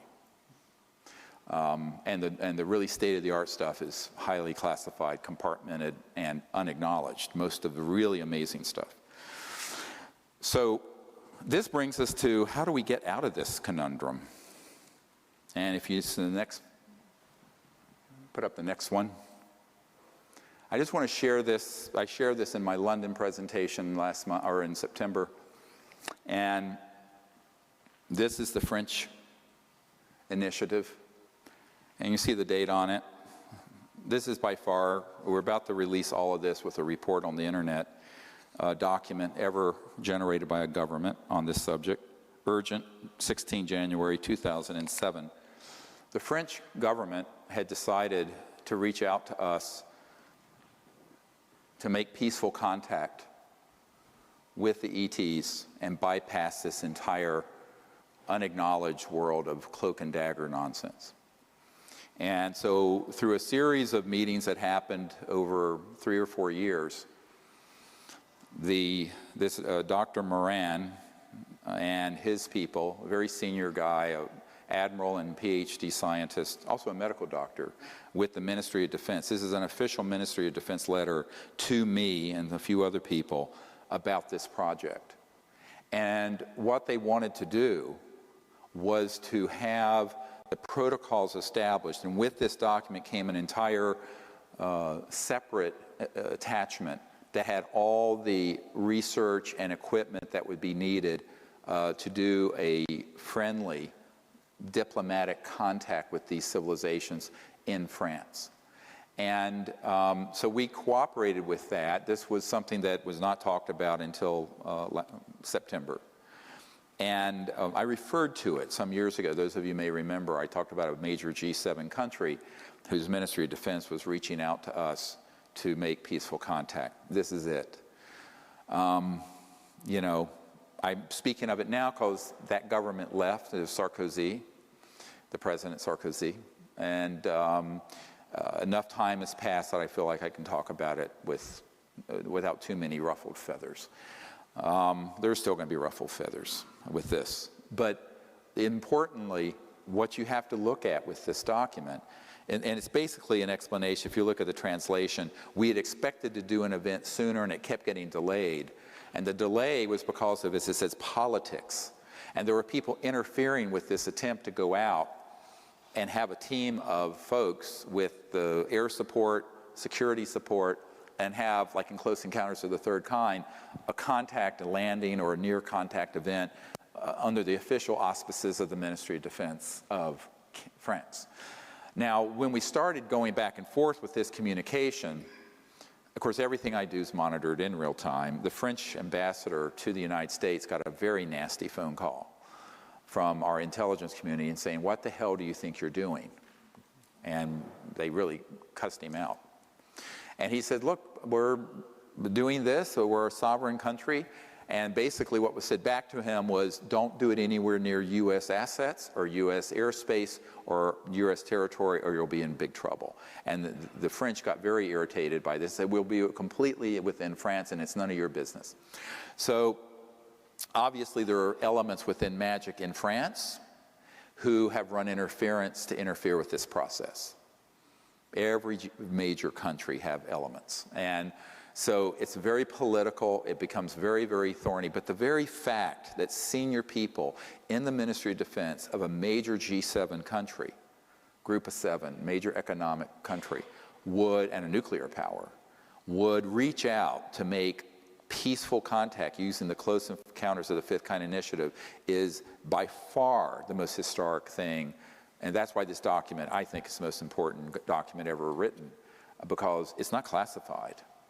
I only kept it private because I didn't want to burn bridges to the government that was there. And it did involve all the way up to the president of France, this effort. We actually ended up going, I believe it was in 2010 or 2011, and did a CE5 event that actually had enormous results. And their military had cordoned off the airspace, directed, and we had a 2,200-acre estate in Brittany. And there were ET craft tracked going overhead at over 200,000 kilometers an hour, and all kinds of strange phenomenon in the field where we were, which the admiral was there. Now, no one knew that's who he was. This ended up being a demonstration event for the Ministry of Defense people, and it was directed by me. And the cover story was that it was a CSETI expedition for a weekend. So see, if you sometimes come on these expeditions, there may be other folks there, huh? Get it? Nobody knew who he was. He was just a nice gentleman in a plaid shirt. But I mean, that's how these things have to happen. I mean, it wasn't my place to expose who he was. But they were very happy with the results and have learned a lot. And we're continuing to teach them about the concepts of non-locality and consciousness, remote viewing, coherent thought sequencing, electronic interface with thought that the ETs have, how to set up the correct philosophy and conditions for contact, on and on and on. And this is really the core of course, why I founded this organization, was to move us away from the brink of war into a time of interplanetary peace and universal peace. But at the same time, we have to understand that an operation like this isn't going on in a vacuum in outer space. It's going on within a world that's enormously dysfunctional, particularly with these national security issues and these sort of spy versus spy groups who interfere. And there was enormous interference between 2007 and 2010 trying to stop that process. And it continues to go on. I mean, it turns out there are people who are key involved with the liaison who are actually moles from magic who are there to disrupt events. Infiltrators. So this is what happens. I mean, this is welcome to my life. But, that should be of no surprise to anyone, and it was certainly no surprise to me. But ultimately, the fact that there would be a major initiative like this from a government like France for peaceful purposes as opposed to a warfare or militaristic purposes is a very positive development. Because I had a lucid dream years ago before I started these projects. And I'm part Cherokee and I have a lot of lucid dreams of the future. Met my wife that way. And we were in the future and we were at White Sands where the first atomic bomb went off. And there was a beautiful event happening. And the U.S. Air Force and government had moved off this dime of either denial or suppression or hoaxing and trying to create this false flag World War III conflict that's completely a hoax. And had decided, yes, we need to pick this other path and make peaceful contact. And a massive government-sanctioned CE5 was happening, broad daylight. And this beautiful silver seamless object descended in a bed of a blue sky, landed, and an ancient elder, ET, came out of it. And this was all broadcast live. The whole world saw it. Now, you know, maybe, that was before I founded CSETI and the Disclosure Project and all this. And I was maybe in my early 20s when I had that dream, and I'm 60 now. So, you know, it's a potential future. But I do believe it's a potential future. And the way it's going to become a real future is for all of us to do that. Because guess what? You know who the leaders are on this? You guys.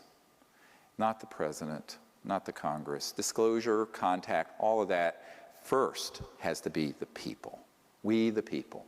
It's going to happen by us banding together, making contact, being enlightened about what we're doing, not going out there with ray guns, but doing it for the purpose of an open relationship that's peaceful and enduring between our planet and these other planets. That is the only possible outcome anyway. The other outcome any conflict, I don't care with any ET civilization, would be the complete destruction of their planet and ours. It would be much worse than a massive global thermonuclear war exchange. So there is no possible future except a peaceful one. So let's figure out how to do that. No matter what your belief systems about these various civilizations that are out there, my own assessment is that some are not really thrilled with us because, well, who wouldn't be? And some are maybe our distant cousins. And some are just getting involved and looking with some horror at what's happening. But ultimately, none of them are overtly hostile. If they were, it'd be over. And let me tell you, it would have been over when we dropped the first atomic bomb. And I've been told that by multiple members of MAJIC, M-A-J-I-C, because they have said, yeah, of course. I mean, but it's very easy to play on people's paranoias and fears through mutilations and abductions. And this Dr. John Altshuler I mentioned, who is the nephew of Jimmy Doolittle, General Doolittle, he became the guy who did the first Snippy the horse case. You know Snippy the horse, the cattle mutilation and animal mutilation case? That was him. He didn't get acknowledged because he wanted to stay in the background, but he was the scientist. I was staying at his home outside Denver, and he said, absolutely, that case was military, made to look ET for the purpose of scaring the hell out of people. I said, really? He says, absolutely. And then I met with a man, it was an accidental, you know, the universe works in strange ways. I'm sitting on a flight, flying, I think from Colorado or New Mexico to the East Coast, and the guy sitting beside me says, oh, I said, well, I'm a doctor. And he says, well, what are you doing out here? I said, well, I actually do stuff with UFOs. He says, oh, you're kidding. He says, let me tell you. And he owned a 250,000-acre ranch in northern New Mexico. And he said, let me tell you what they're doing to my cattle. And he said, but it is not alien. It's humans. And he had night scopes. He was a very wealthy man. And he said, these guys are coming in there with special silent helicopters, and we have them. My military advisor was on a ship where one landed in a fog, and they couldn't see it. They said, where is it, where is it?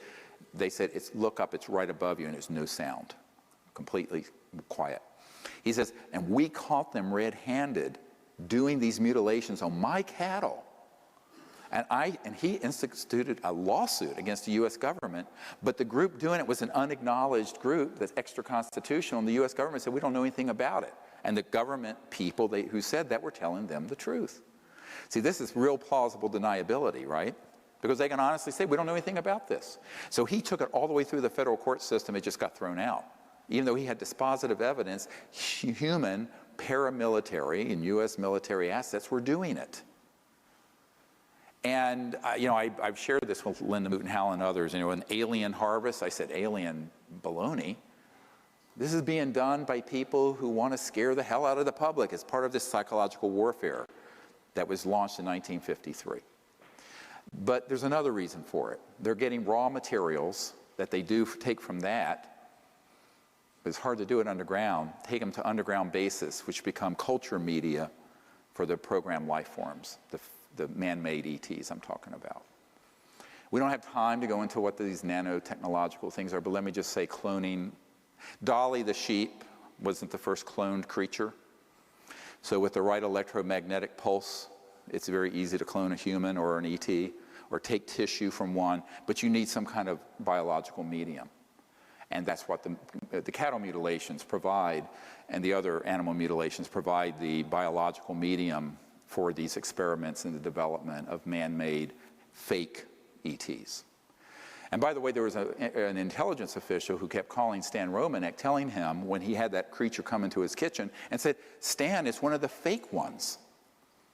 And he didn't know what it meant. I went out there with a MUFON investigator who investigates abductions. I said, yeah, it's a fake one. And he says, what do you mean? I said, I've been talking about this for 20 years. The literature is replete with the military involvement in these abductions. It's a fake one. It's man-made. It's made to look alien, to scare the hell out of people, but because it puts fear out in the community. I said, it's not extraterrestrial. It's man-made. But the cattle mutilations do two things. They provide a nexus for more fear. Oh my God, not only are they abducting people, they're mutilating. But then it creates a source of biological substrate material for the nano bio machines that are these biologicals that look alien. And that was because they were taking them to Dulce, which was near his ranch. Same thing at Pine Gap. I have a science physicist who worked at Pine Gap in Australia, and it's all subterranean, and he worked on projects. He says, we have these creatures coming off like sausages on a conveyor belt. Absolutely. And I was at a meeting in Australia a couple years ago, and the Minister of Defense for Australia was there. He didn't know anything about this stuff. We had a very interesting conversation. But I said, no, you wouldn't. I said, our Secretary of Defense doesn't know about this either. But that is really what's happening. So you have to think that, well, if we can make our way through this nexus of fear and false information that has kind of colonized everyone's mind, then we can go out there with Close Encounters of the Fifth Kind teams and make peaceful contact with these civilizations. How beautiful. And that's why I tell people, don't be afraid of anything interstellar. You should be very concerned about paramilitary human. But the interstellars, not a problem. And I think you have to make a distinction. People say, well, how do you tell the difference? Well, an ET craft has no seams. The light from it is coming from refined materials that are so pure that the light itself looks like celestial. The beings themselves have a completely non-invasive, very intelligent, I mean, IQ of 400, 500, that range, and very conscious and spiritual. The PLFs are menacing, they're invasive. The man-made Lockheed Martin, Northrop, SAIC, man-made discs, saucers, triangles have rivets and seams. It's quite clear to tell the difference, but you need to know there is a difference first, because otherwise you're going to think everything is alien, and it's not. And that's why I'm doing this webinar with thousands of people watching. It's going to go up on the web. Is that the public needs to know the difference between the real and the false, and what the agenda is for the false one, and how easy it is, whether it's through a cosmic 9/11 or some other scenario, to manipulate the public into fear and get on a war footing where we then suspend our liberties, our freedoms, and spend trillions of dollars and countless lives in a concocted, hoaxed battle. Don't be fooled again. We need to not be fooled again. And this is the big one that we need to wake up to.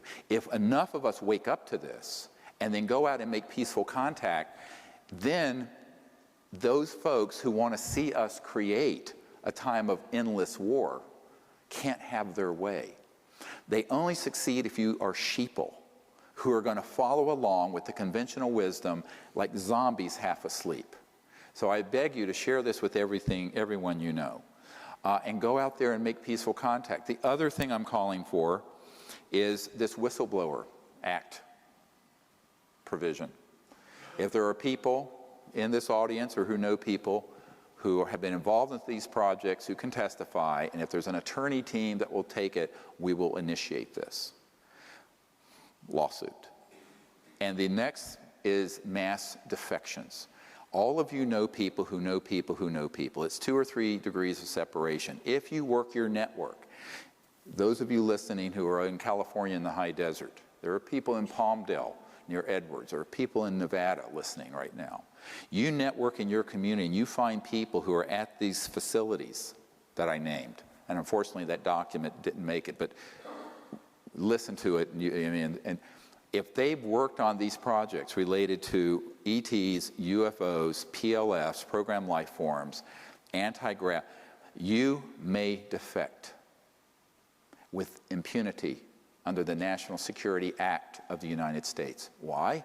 Because we have proven today that there are dozens and dozens and dozens of officials in the US government, in the British government, and every other country who have been denied access through a criminal enterprise, a racketeering influence corrupt organization, the largest RICO in the world, that has involved itself in corruption, and therefore it cannot, if it is violating the US, British, and other constitutions, cite the National Security Act to provide cover.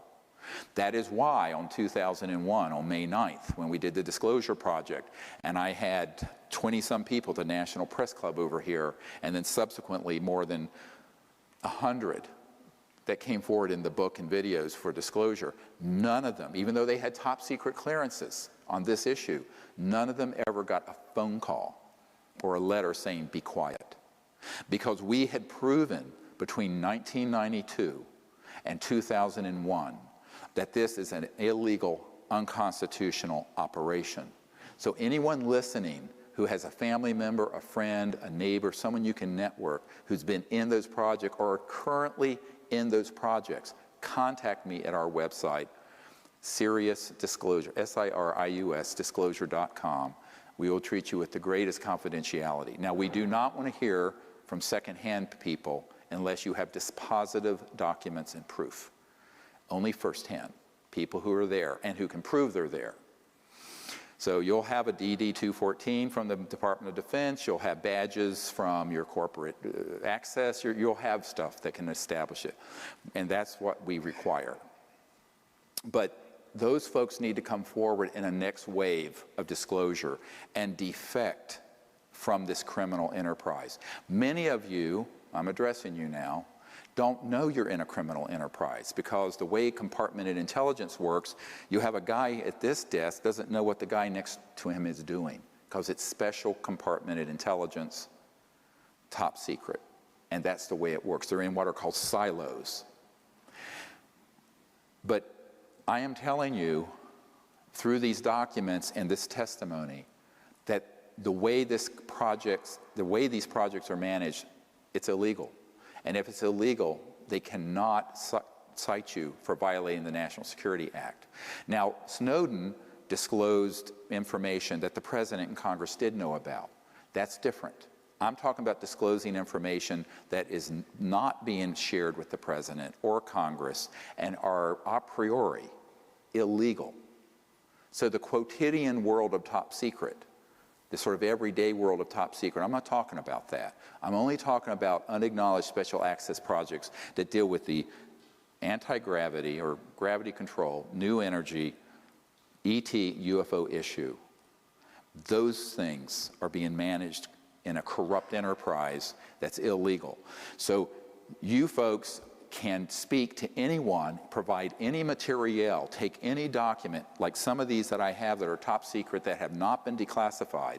No one's going to come after you. Now, I did have an FBI guy say to me once, he says, that's a top secret document. If you share that with anyone, each time you share it, it's however many years in prison and whatever zillion-dollar fine. I said, really? Come put the bracelets on. I said, because my first call, I was back when I'd been on Larry King, my first call is going to be the Ted Koppel, who I know, and Larry King and a few other people. The headline's going to be, emergency doctor gets arrested for disclosing top secret document that confirms UFOs and that you guys killed Marilyn Monroe. You want that the headline? Come get me. And he looked at me, he said, you're crazy. I said, yeah, like a fox. I said, it's your worst nightmare. This is your worst nightmare. So that's the other part of disclosure. Don't be a lone wolf. Don't be a Bill Colby. Do it. Come together with us, with a group of people, another 5, 10, 20, 30 people deep inside the transnational security state, the deep state, and come forward. That's what I'm calling for people to do. So that's one thing we can do. The other is to each of us form our own CE5 groups. How many people here are part of a CE5 contact group somewhere? I'm just curious. Yeah, so a few of you. The rest of you need to do that.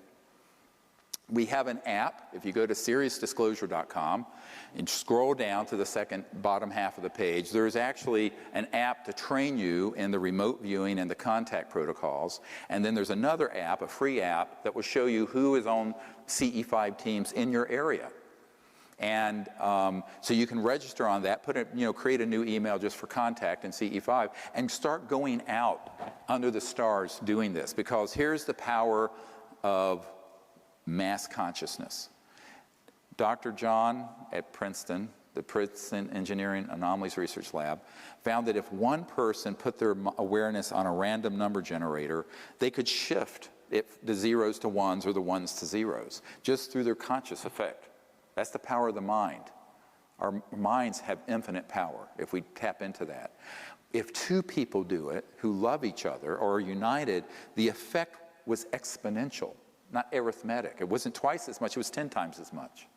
So when a group of people in higher consciousness go out for the purpose of making peaceful contact, understanding that our future is peace in the cosmos, and where our destiny is to become extraterrestrials to other worlds eventually, where we will be interstellar. If you understand that, and then if you begin to do that, don't worry about what phenomenon happens. The process of doing it itself is transformative and edifying. So please go and do that. That's another thing you can all do. Now I want to take the last few minutes to just take a few questions. We've got about 15 minutes. And anyone who has a question in the audience, if you can just yell it out and I'll repeat it so everyone can hear it. Yes, Simeon. You were one of the witnesses at the recent hearing for disclosure press club in 2013 with some people on it. Mm-hmm. Do you think such an organization like that or those types of events help move the whole issue forward?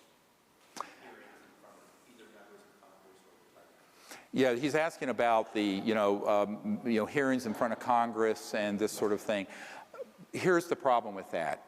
In reality, we've already done that. We've already given the full dossier to every member of Congress.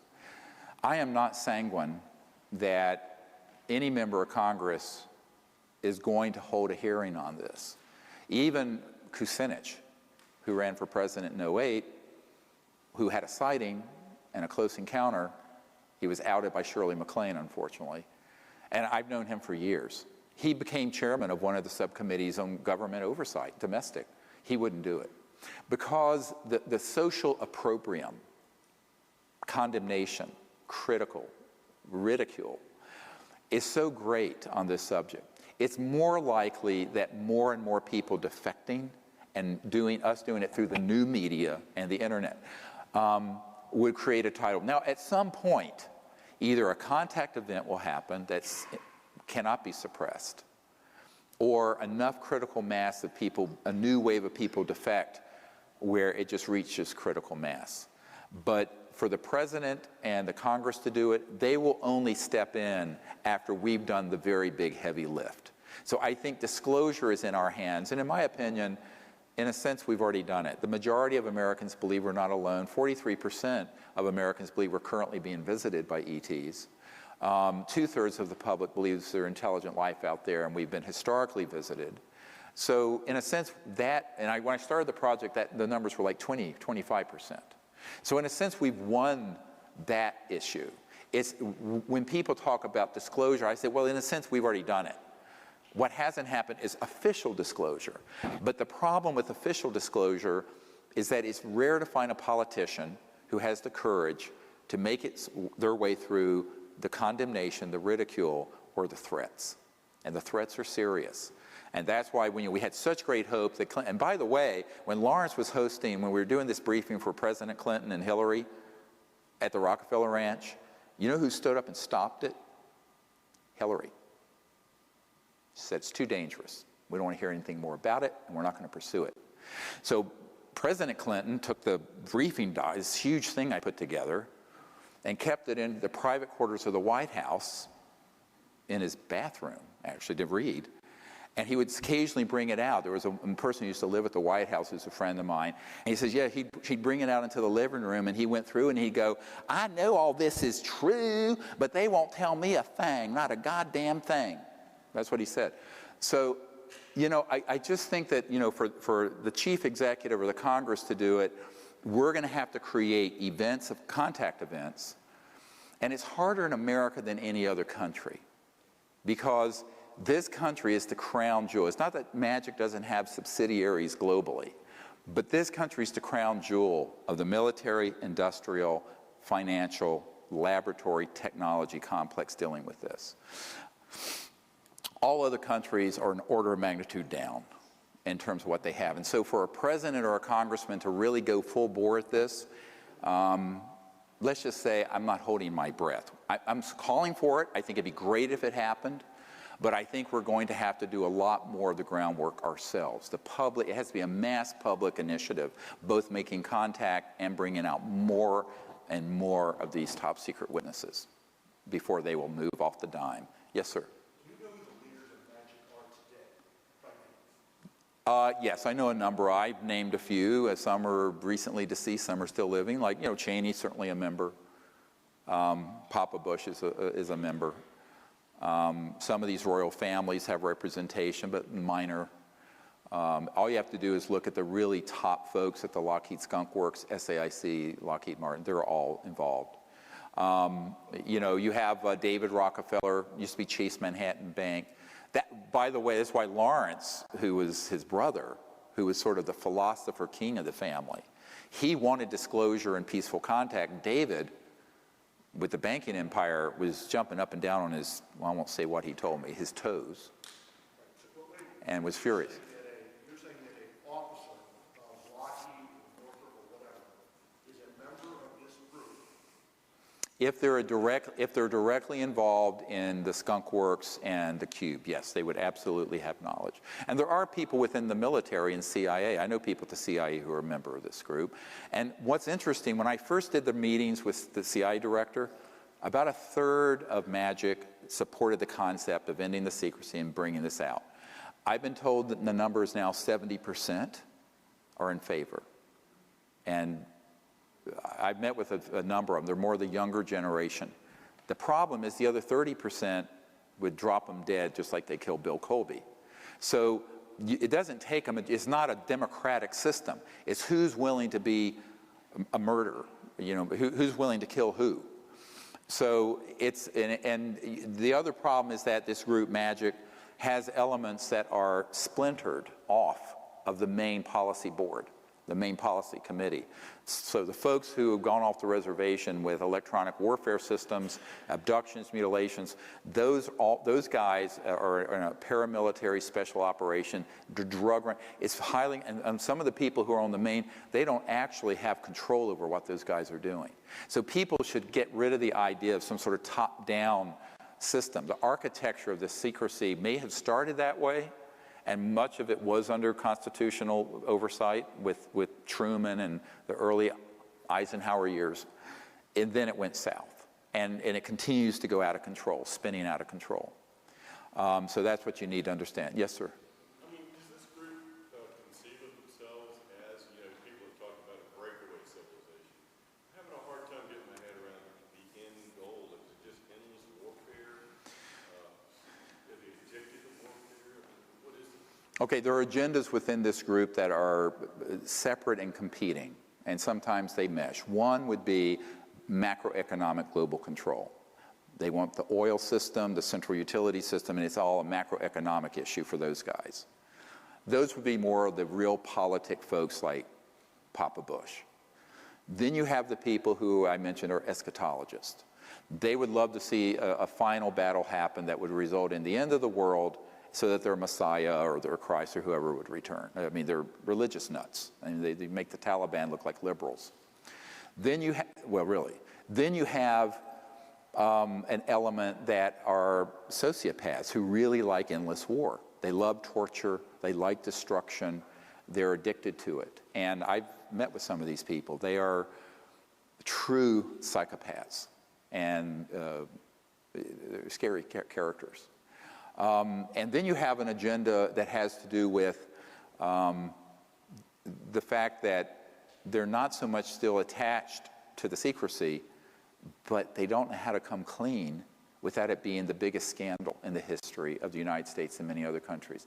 Because imagine this information coming out and being confirmed, and the world learns that for 60 years we haven't needed oil or gas or coal, that there have been all these things done. I mean, one of their concerns is that it could result in so much social instability they wouldn't be able to manage it.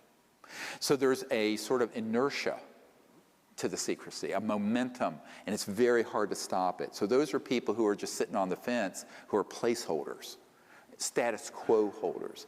And a man that was good friends with W, I met with him at the University Club over here, and he was sort of his advisor on nuclear power and stuff like this. And he said, he says, I don't care if you're left, right, liberal, conservative, Democrat, Republican, when you get into that building, and we just down the road, he was pointing at the White House, you govern as a conservative.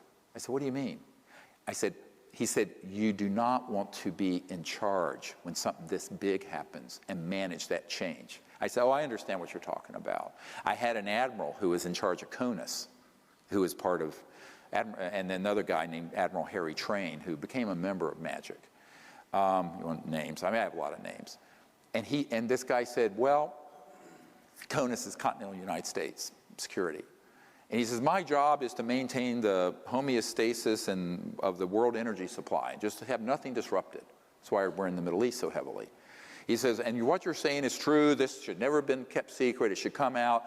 But I just want to retire from this command and go fishing at my ranch out in, I think it was Montana or Wyoming. He says, I just want to get out of this position.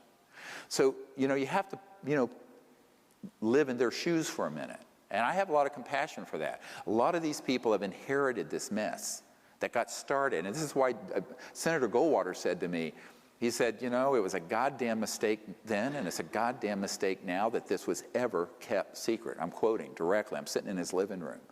And, so there are a lot of people who find themselves as placeholders, and they just don't want to disrupt the status quo.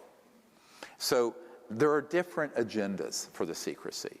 Some is global domination macroeconomically. Some have this quasi-religious sort of end times, final battle in space nonsense. It's almost like you get into the wackiness of science fiction, but it's real, this Dr. Strangelovian view. Some, it's all just about maintaining the status quo of how the world operates. Because imagine if every village in Africa and every place in India had a free energy device, they had electrification, refrigeration, crops could be grown under controlled environments with zero energy cost. You would have the 2.5 billion people in China and India, their economic output would be parity with the United States. We only have 300 million.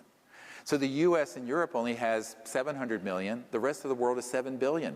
Money flows to where economic prowess and power is, right? That's why America is the biggest economy. China's about to get there, but bestrides the globe. But this would change the macroeconomic thing almost overnight, certainly within a generation, 15 or 20 years. So those are folks who are looking at the reality of that kind of change and go, no, it's too big of a change. Now, that has been going on for 60 years or more. I mean, the secrecy on the energy stuff has been going on for 100. And that's what has led us to the precipice of an environmental meltdown and global injustice. And as more and more people are impoverished and a more and more elite parasitic kleptocracy has the money, this is a prescription for global revolution and upheaval and terrorism. So the more we stay on this path, the harder it's going to be. So even though the change is daunting to take on, it's still the right thing to do. And the longer we put it off, the harder it's going to be. So my advice has been, for 20 years, meeting with people in high places, do it. But it's easier said than done. Another question. Yes, ma'am. How can we help our children and the future scientists of the world, the future Teslas who are growing up in this educational paradigm, who want to push and learn, and maybe they're being suppressed? What's the future of education in that? It's a great question. Yeah. How do we help our children and our educational system and get them into this new paradigm? You have to do it yourself. The system will take too long to catch up. It'll eventually get there. So when you start talking about the whole area of consciousness studies, high-tech sciences, you're not going to be able to get that at MIT or in your public schools. But we as parents can provide that information to our children. The other thing is to encourage them to take risks. I mean, now we have bubble kids. Everyone's a bubble kid. I mean, I ran all over the city wild. Now, my parents would have been in prison. We don't let children take any risks. But you know what? We become so cowardly and timid that if my parents' generation were like that, we'd all be goose-stepping to Adolf Hitler. So now there's an Adolf Hitler that's this sub rosa, Fourth Reich. And we have to have the courage to stand up to it. Now, there are costs to that. I've paid a very steep price. But I think ultimately you have to begin to embrace a bigger vision. So I'd say the first thing with our children is that it has to be a vision of being interested in something greater than themselves, or their own aggrandizement, or the next selfie. So it is a spiritual value, where the concern is for the future of our planet, the helping of others, and doing things even at great risk to yourself, or ridicule and estrangement from your peers, that you're going to do it because it's the right thing to do. Now that's a fundamental spiritual foundation. And based on that, then you can take on the new energy issue or the contact or whatever it is. But so long as you're looking around and concerned what other people are thinking about you, which is how most people are. I'm sort of an outlier that way. I really don't care. From 4th grade, I decided I don't care what anyone thinks of me. But I'm sort of an outlier that way. But I think that's really important, this sort of independent sense of investigating truth and willing to speak the truth and stay on your path, even if there's social condemnation, ridicule, whatever it is. And that's moral character. To me, that's moral character. And that's one of the things that needs to be taught, because just having the information about the technologies or contact isn't enough. There's this deeper moral character that we need to inculcate in our children and in our culture. And I remember being chewed out by one of my ER doctor colleagues because I was late getting in one because a truck flipped over on the mountain. And I stopped because I'm an emergency doctor, and the thing was about to burst into flames, a tanker truck, diesel fuel everywhere. And this guy was in there, and he had a C45 fracture. He was numb from the nipples down. And I pulled over and went in there and got him out carefully so there wouldn't be any more damage. Could have killed him. And before the thing blew up. And the guy chewed me out because I was 30 minutes late. I had the highway patrol call. And I said, well, what am I supposed to do? Just drive by and let this man die? He says, yes, because you're late. And this was a fundamentalist Christian. I said, well, you ever heard of the Good Samaritan? It was astonishing to me, this sort of self-absorbed, narcissistic. So I think we have to, don't get me started. I think we have to, really teach our children and those around us by the force of example, basically. It's a dynamic force of example, that you're willing to do things that aren't always just to your own aggrandizement. And that's important. I think it's really important by teaching by example. Yes, sir. There's compelling evidence that not just the towers, but the entire World Trade Center complex was destroyed by perhaps a directed energy type of effect, something that was operated under technology of molecular dissociation. That seems to be very much related to what you're talking about. Have you looked at that? I have looked at it. I have bigger fish to fry. 9/11 was terrible. We lost 3,000 people. It led to 2 huge wars and trillions of dollars. I